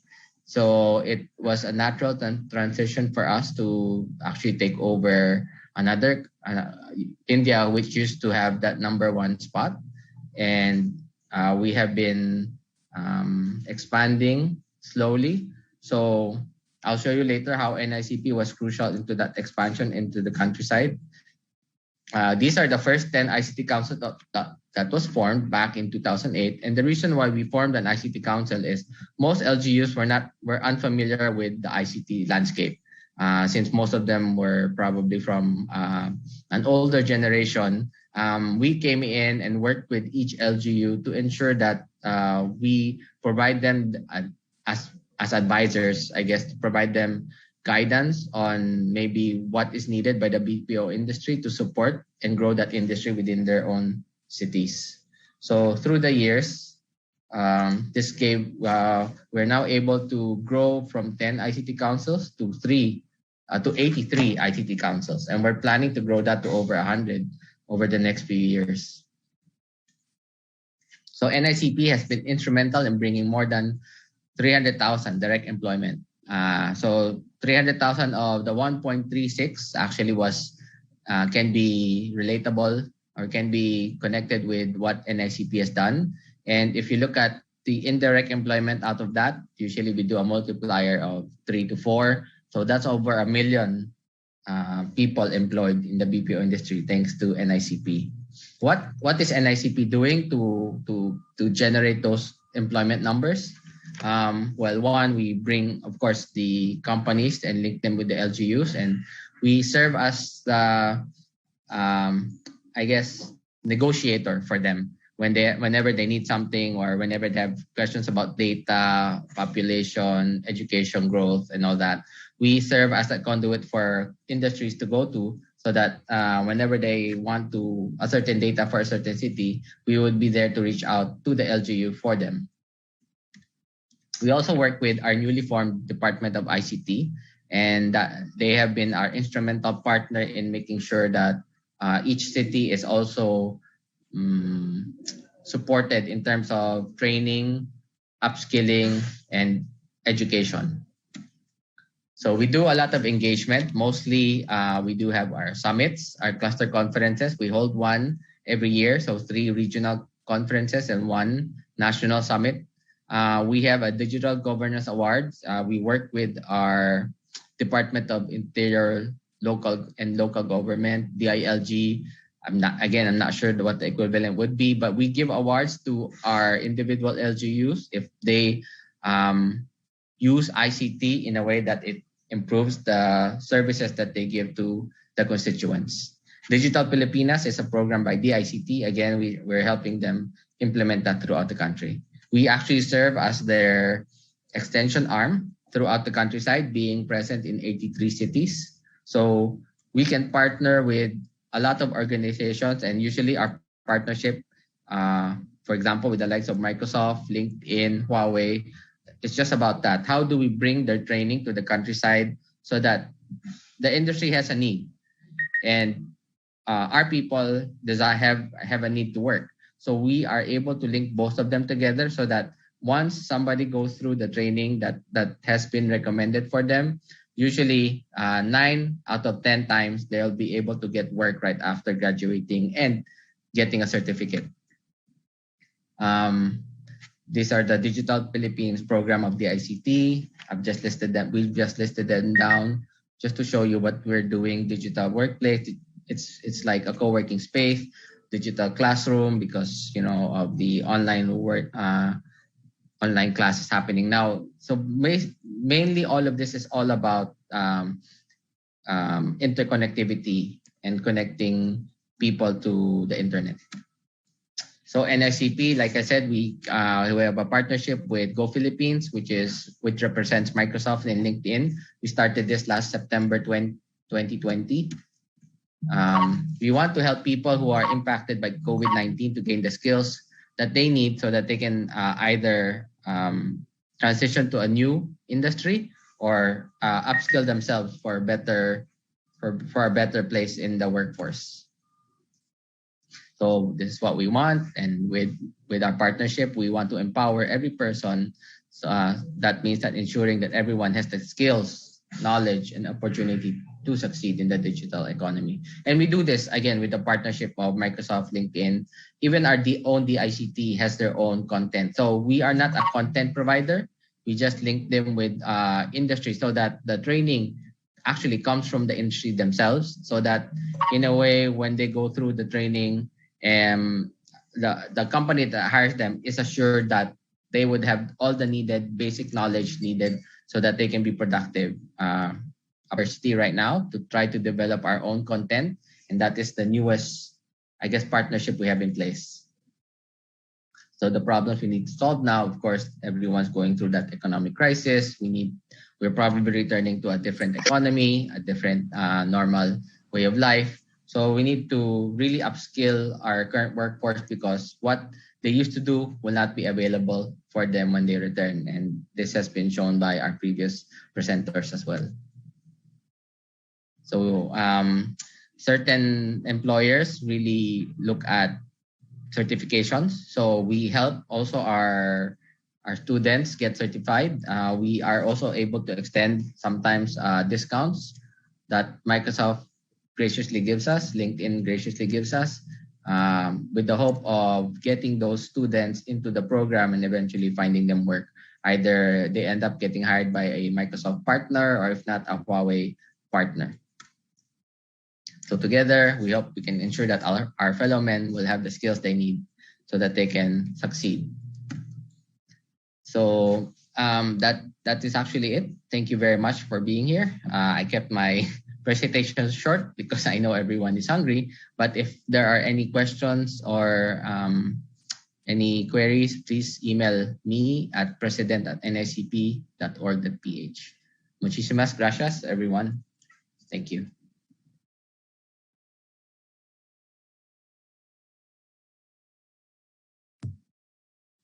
Okay, thank you very much, Mr. Michael Tulip, for your interesting and very important presentation. I think ICT play very important roles in the globalization and especially post-pandemic. And thank you very much for you to bring the very important and interesting topic today. Mr. Michael, can you stop selling the slide, please? Okay, thank you very much. Okay, I think we got a lot of questions to ask to our eminent speaker. So let me come to the Q&A session. So our technical team will share the question, please.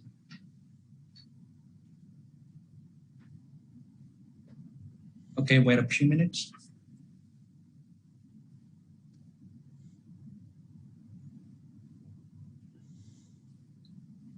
Mr. Ravi, can you share the slide of the question of our eminent speaker? Okay, wait.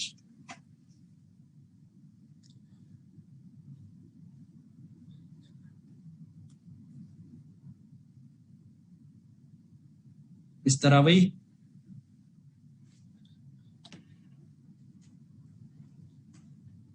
Hello, okay. Can you hear me?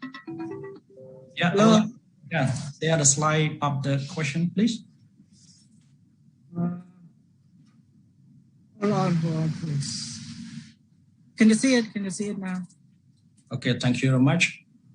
Okay, for the first question for our eminent speaker, Mr. Wee Tong Ang, from our participant Paul Cartuchel, Chila, Quezon City University, Philippines, regarding managing unemployment led fast forward to an optimistic scenario.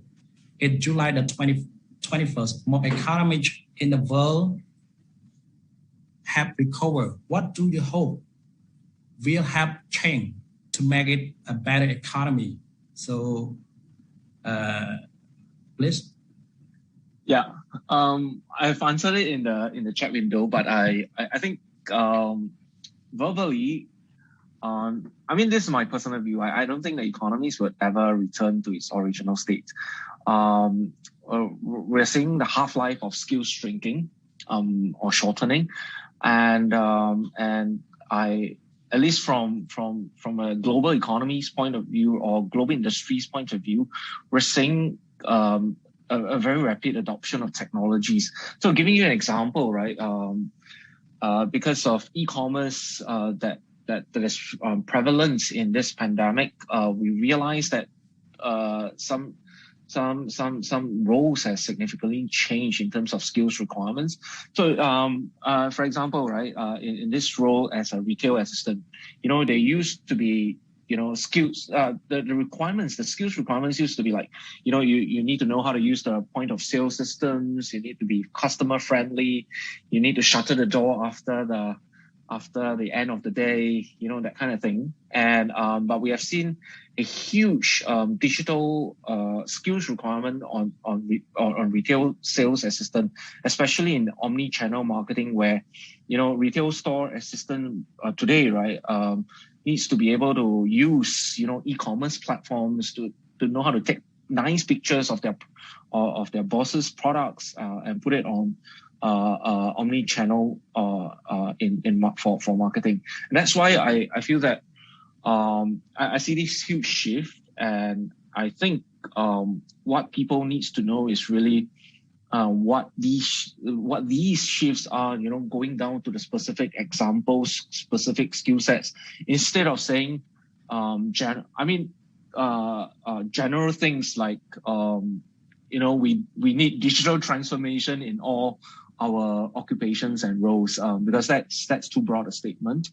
And I think what we feel is also formal education. We always feel that it's one of the least efficient and most expensive way of acquiring skills, and that's why in my response I also talk about micro learning and collaborative learning through a mentor, learning through a team, and of course the OJT side of things, where people learn the best on in experiential learning. So this is how I feel is going on. Okay, thank you very much, Mr. Vitona, for your answer to the question. So now, Nick, I would like to invite Mr. Rawansun to answer the question: who is going to manipulate this machine or AI that are you mentioning? This need people, right? AI need people to be used and manipulated. How about social concern and ethics? Can AI address this? AI new and technology have been support to administrative profession. So, Mr. Rawansun. Yes. So, thank you. I think this question is from Abesia. Am I correct? The pronunciation. So, actually, machines and AR are the current trends, and for let's say from the perspective of my company as the automotive industry, people learn about machine and learn about AI, and we try to incorporate this technology into our vehicles. So we need people. That's why I say we need the AR and machine learning specialists, because this specialist will integrate the technology into our car to make the car more modern. Like we have, like sometimes we have auto braking. These are all called AI, because people, the AI specialists think of how can machine be assisting to the human body, human beings. And actually, AI needs people to be used, yes, correct, and it needs people to be manipulated. But you say how about social concern and ethics? Actually, there are also some concern that AR technology may manipulate on the information that they learn from the behavior of the people through searching, through using their mobile phone, through using any other technological items. But actually, one of the main functions of AR is to be existing people. So, but there should be also law and regulation in governing the use of the information that AR produce.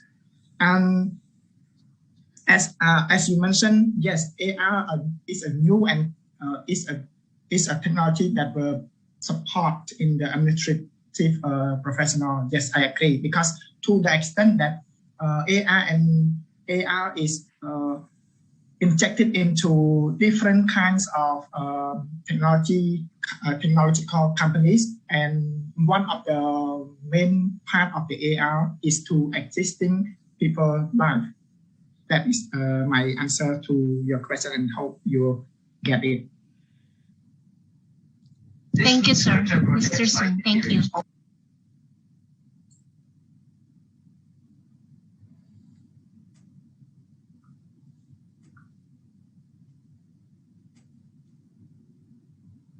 Okay.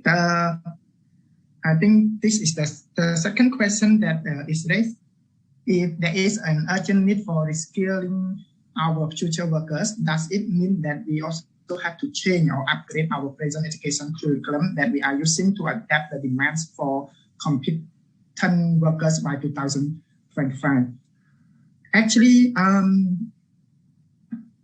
my answer to this is like, yes, for current, for the previous curriculum in the school, people focus on hard skill and focus on specific skill that they need. Let's say they study engineering, or they studying the marketing or something like that. But those curriculum is built based on the need of the people before the pandemic. But when pandemic comes, everything is changed. People live in a new normal, so curriculum need to be built to adapt the changes of the society.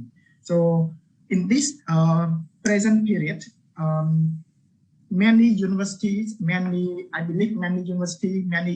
educational institutions are trying to inject the new trends of learning into their curriculum, such as like for those who, let's say for Iris, for an example, like tourism, the tourism education, they try to inject the on Internet of Things, on social connection and social media platform and others that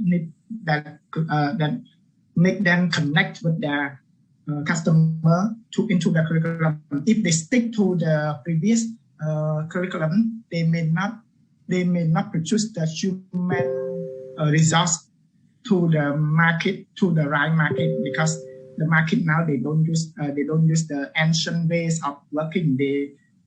Ancient ways of working in their company. They need new trends in their company. So that's why my answer to this is simply yes.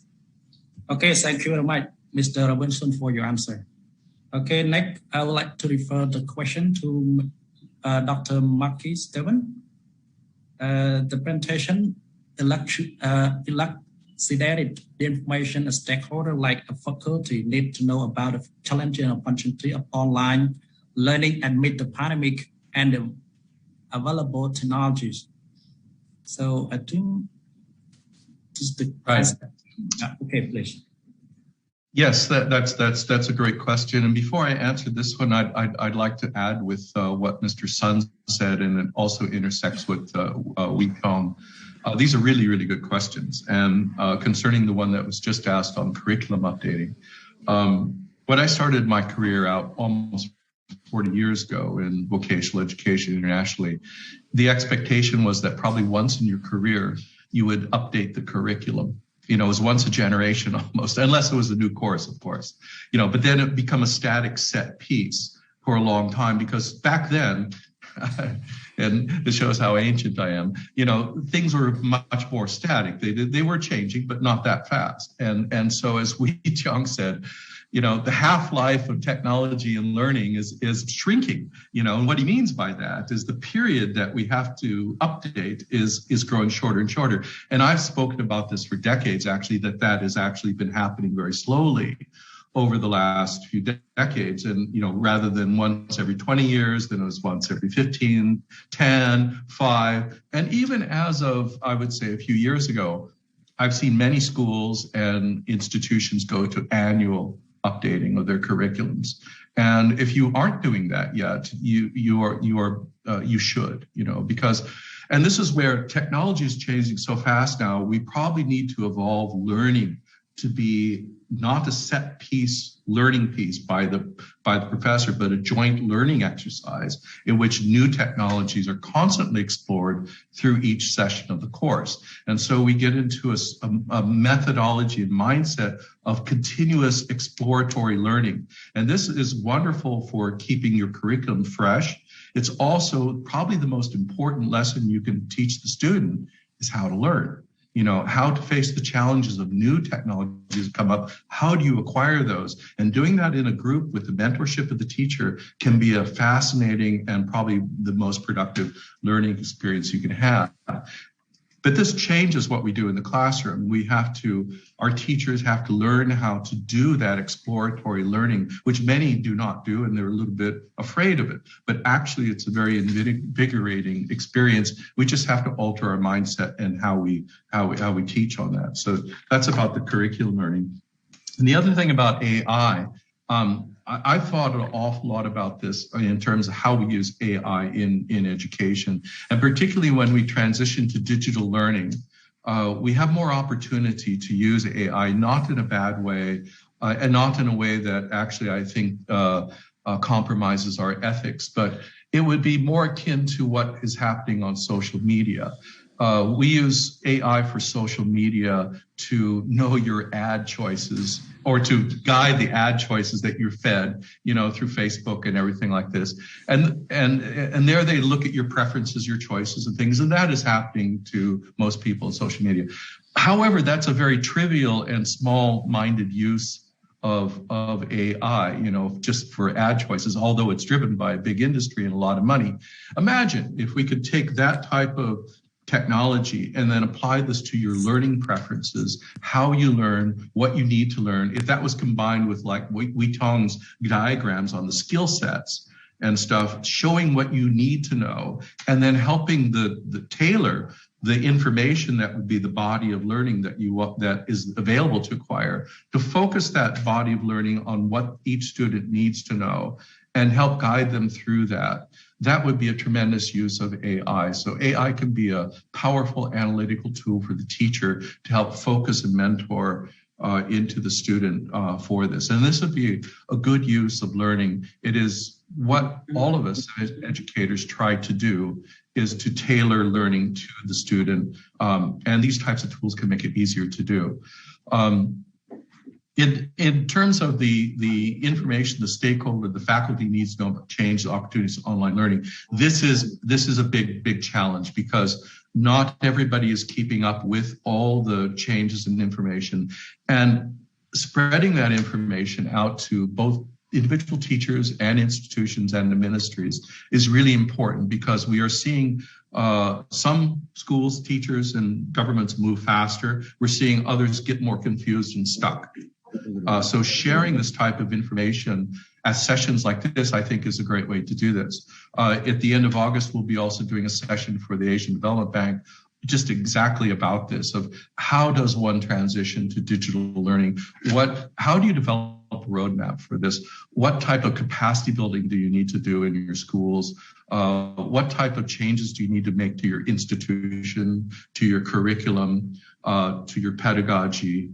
And how do you restructure and reorient your institutions? Because whenever you embrace something as major, any major change in an organization, and industry goes through this a lot, but I think education has done less so, that you need to prepare yourself to do that adequately. And that means making changes to your structure, to who's doing what, to facilitate that somebody is responsible in charge of digital learning, that you're actually looking at it and planning for it, and that your capacity building of your teachers and your institutions is done properly. And that's what our workshop is about for some of the people that we interface with, both the government and institution level, is exploring that type of stuff. And so if you wish to learn more about that, just give me a buzz and we'll set up something there. Thank you so much. Okay, thank you, Dr. Stephen. So I've got a question to ask you more from the participant, Dr. Paul Catchula, question series, University Philippines. The COVID-19 pandemic is a stress test for education system all over the world, but it is also an opportunity to share lessons. Globally, countries have responded in an innovative way, whether by rapidly mobilizing existing digital resources or by developing these resources from scratch. You mentioned about the so-called student-centric education system that is useful for students rather than the school. Can you elaborate on the question? Yes. Yeah, a very good question.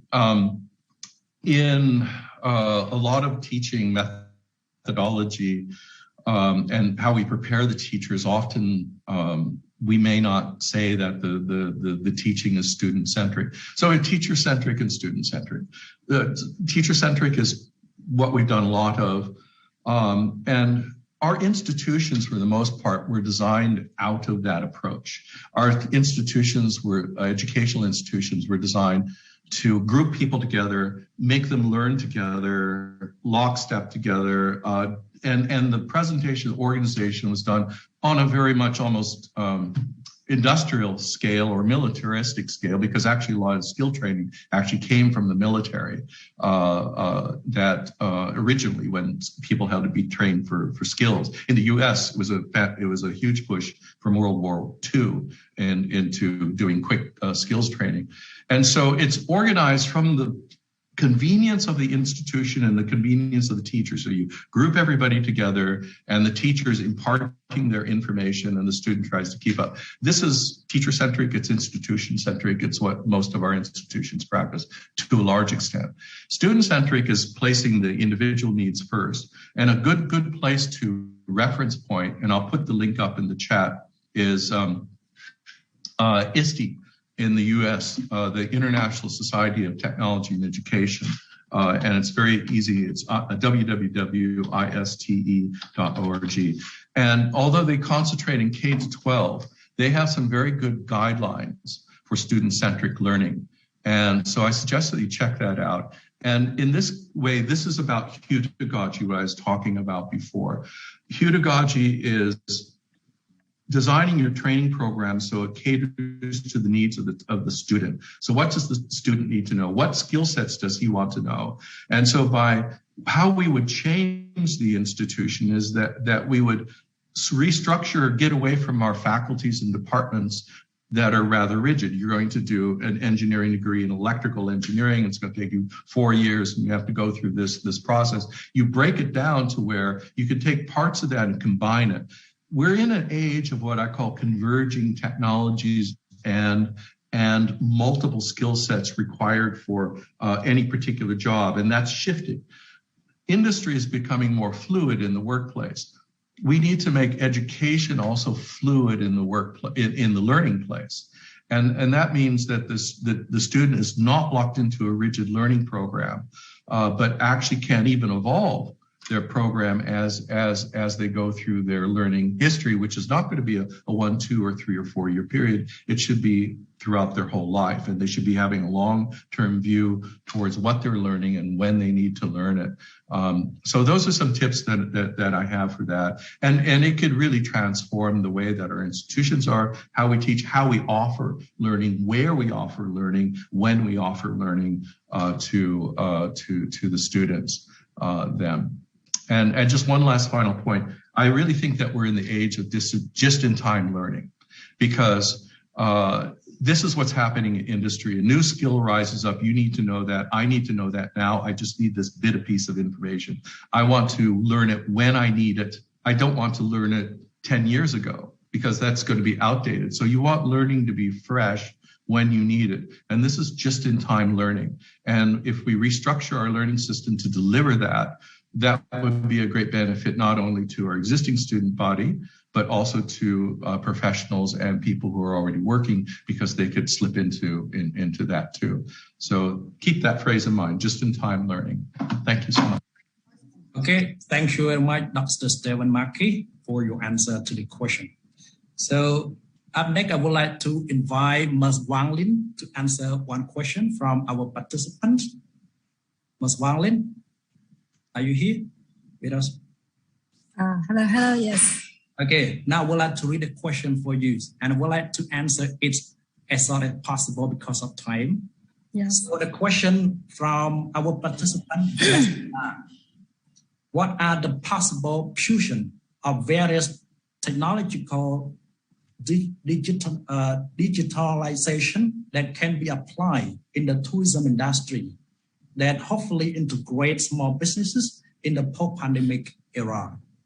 So you got a question?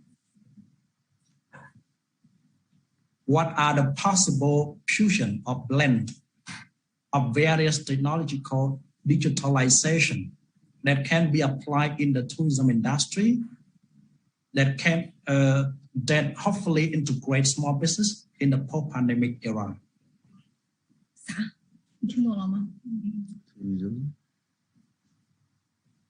Sorry, can you repeat? I didn't catch your question. Okay, I will yeah. I mean that he want to ask the question like, what is the blending of various technological digitalization that can be applied in tourism industry, something like that. I refer to the technological digitalization that can apply in the tourism industry. 他问我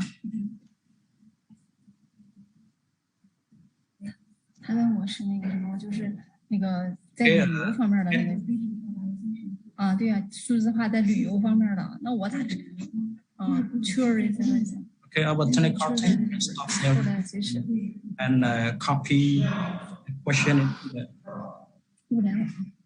Yeah. Hello. Okay, Mr. Ravi. Yeah. Mr. Yes. Ravi can share the question to our eminent speaker, Ms. Wang Li, please. Okay, wait a minute, please.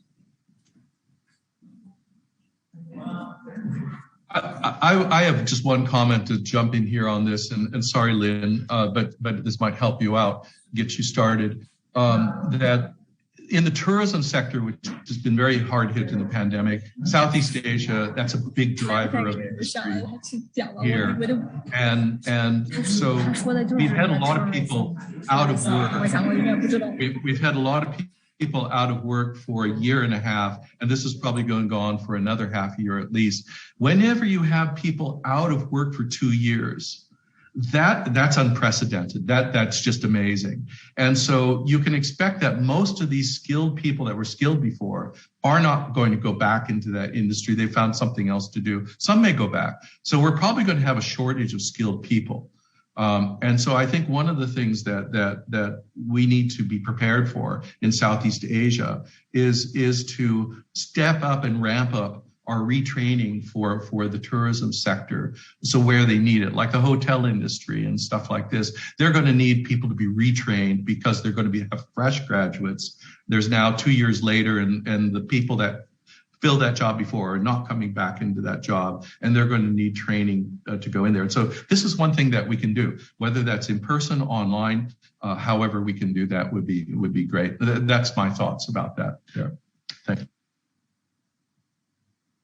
Okay, thank you, Dr. Steven. So, Ms. Wang Li, you want to add a little bit more to the question?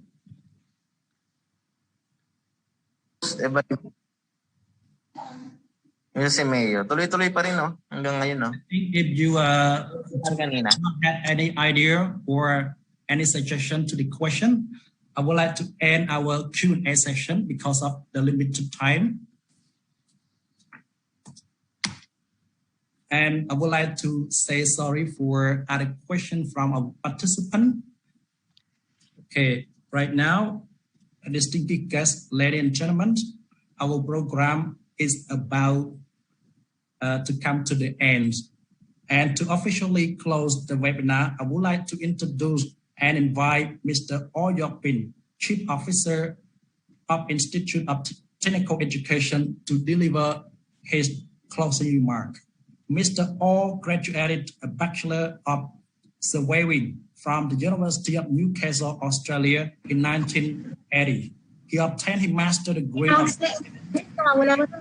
engineering from the University of Wisconsin-Madison, USA in 1989. Mr. Oh is the former Deputy CEO of Institute of Technical Education from 2004 to 2019 in Singapore. He also served as Divisional Director, Continuing Education and Training from 1996 to 2000. He was the Singapore representative to the CMO World Tech Governing Board, Brunei, from 2009 until 2019. Currently, Mr. Orr sits on the governing board of Simotech Cambodia since its inauguration in 2018. Please allow me to hand over the floor to Mr. Orr Yobin for his closing remark. Mr. Orr, the floor is yours. Yes, thank you very much, and a very good afternoon. I know it's running late. Okay, I want to do a short summary.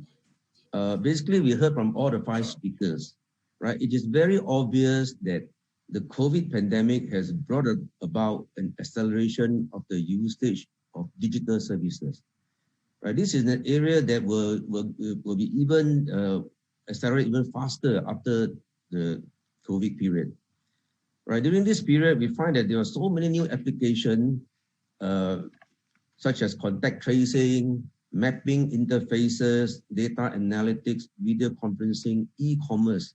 Right, a lot of usage, and you find that this period there are many SMEs who actually would not be able to survive if they do not move onto a digital platform. Right, for example, during the lockdown period, right, if you are an SME selling something and if you are not on a digital platform, it's very hard for you to be in business, right? So at the same time, you know, in Singapore, for example, we have a certain period of lockdowns, and you find that there are many SME, many adults who need a lot of help, many people who are actually digital illiterate, right? So I would say there are also opportunities for TVET institution to move into courses that will also help the adults, like what Dr. McKee has, you know, keeps saying about adult learning, right? There are many people who need help to go digital literate. So again, so that is an opportunity for TVET institution. Now, I want to also touch on a report by the United Nations on the Southeast Asia countries, 11 countries here, and it reported that actually of these 11 countries, half of them has very weak healthcare system, right? So as a comparison, for 10,000 people, Singapore has 72 nurses, Malaysia 66, Indonesia 12 nurses, and like Philippines has only got 2 nurses for every 10,000 people, right? So I'm sure Philippines produce a lot of nurses, but they're probably in other countries. So there you see that there is a big demand for healthcare workers, right? In ITE, we produce 6,000 assistant nurses a year, and every year the Ministry of Health will tell us that it's not enough. So this is again another area of manpower, high growth area, right? Be it staff nurses, assistant nurses, healthcare assistant, and so on, right? So even post-COVID, and then we know that climate change will probably bring about some other kind of pandemic, right? And this is the area that we also have to watch out for.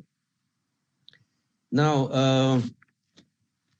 obviously during this period, there are certain areas that has got very low manpower demand, aviation, tourism, retail, hospitality. I think this sector will see a long and slow recovery in the new normal environment. So TVET institutions may want to recalibrate their intake, and also those or your graduates who are already in this area, you may want to look at giving them some retraining to pivot into other sectors, right? As the forecast is that the recovery probably will be slow. Now, as for post-COVID recovery, we also know that before COVID, we have this Industry Revolution 4.0, right? And then there is the need that every industry in the country probably would have to transform, right, to bring in Industry 4.0.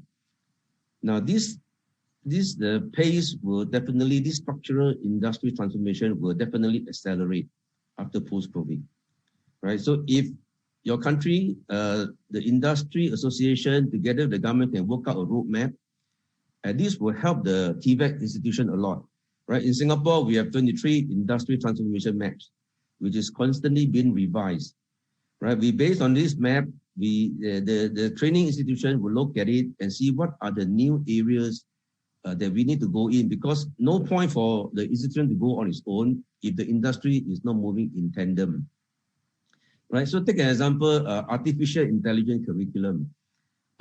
We have implemented 3 levels of this curriculum, The first level is awareness. So there are some courses where the student only need to be aware of what is artificial intelligence. Then the next level will be for those courses that people need to use application of artificial intelligence, right? And then the third level, which will be for students who are in programming, who need to do coding in artificial intelligence, right? So again, we have to also bring all these, at least the minimum will be the awareness level for our students of the future, right? So I would say moving ahead, no doubt we are in a difficult time, but in terms of technology, it's actually very exciting. It's moving very, very fast. And the TVET institution has got to react very fast as well, right? So on this note, I thank you very much. Okay, thank you very much, Mr. Oyapin, for your impressive and very important closing remark and conveying the important message to all participants for today's webinar. So before ending our webinar, I would like to invite Dr. Song Hian Ai, Simultaneous Director, Mr. Oyapin, and all eminent speaker and participants to open your camera again for the ending photo session. So please, and I will start counting for our 5 shots. Okay, all together. Okay, start your smiling together, everyone. Okay, the first shot, 3, 2, 1. Okay, the second shot, please. 3, 2, 1. The third shot, 3, 2, 1. And the fourth shot, 3, 2, 1. And the last shot, please. Everyone smile together. 3, 2, 1. Okay, thank you very much, everyone. Please allow me to express my sincere thanks to Dr. Song Hian Ai, Mr. Oyapin, eminent speaker, partners, distinguished guests, professor, teachers, students, ladies and gentlemen, once again for taking out your busy schedule to be with us today. Hope that the webinar will become the first solid foundation and better synergy to build better and stronger society in the future. Thank you very much and have a nice day. And for all the participants, you are required to fill out evaluation that will share on the screen.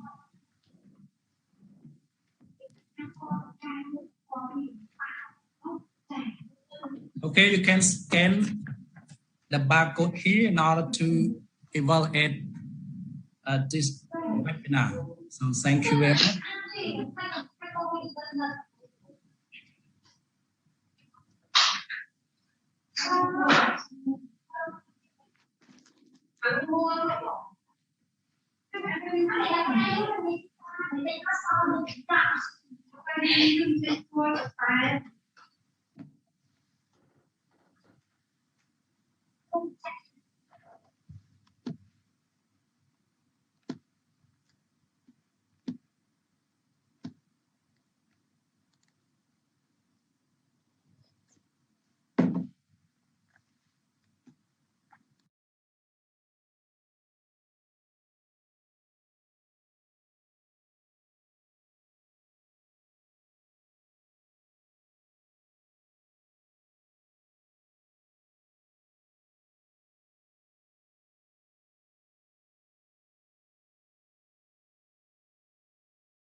Stay home. Stay home. Stay safe, ASEAN. I have a dream of what I wanna be. I wanna be free. That's what my heart keeps telling me. Give me your hand, we'll find a way. There are people out there that feel the same, and if we help each other, I just know we can succeed. We are one, but we are different. We're from all around the world. We share the same sun, we share the same oceans. We are every boy and girl. Come together and share our dream. We'll be among the stars, and we know that it's destiny. We are unity.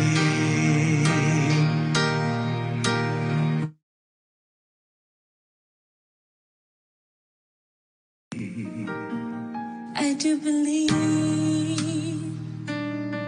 oh, I believe in destiny. It's up to me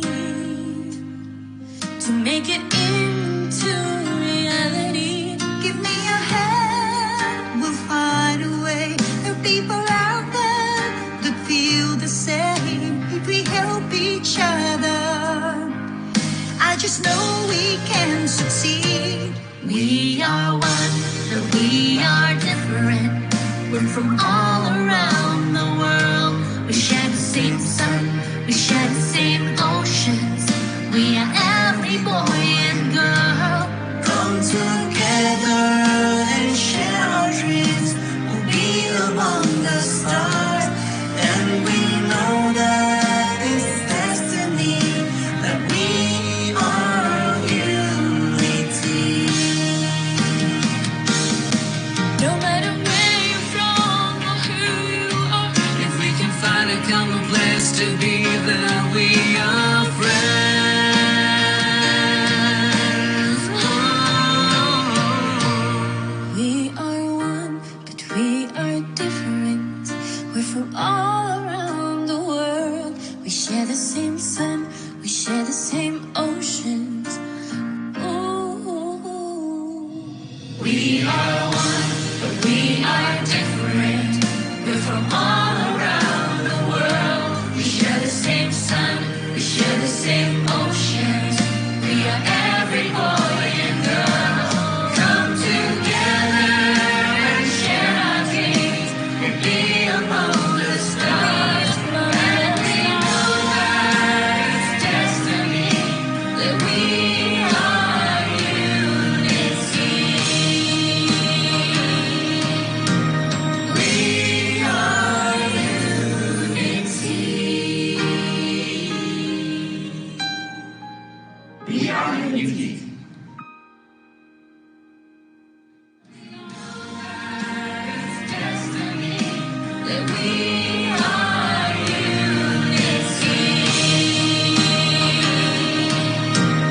We are unity.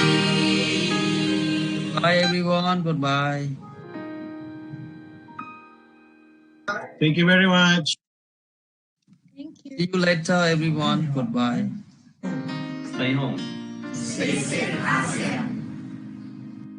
I have a dream of what I wanna be. I wanna be free. That's what my heart keeps telling me. Give me your hand, we'll find a way. There are people out there that feel the same, and if we help each other, I just know we can succeed. We are one, but we are different. We're from all around the world. We share the same sun, we share the same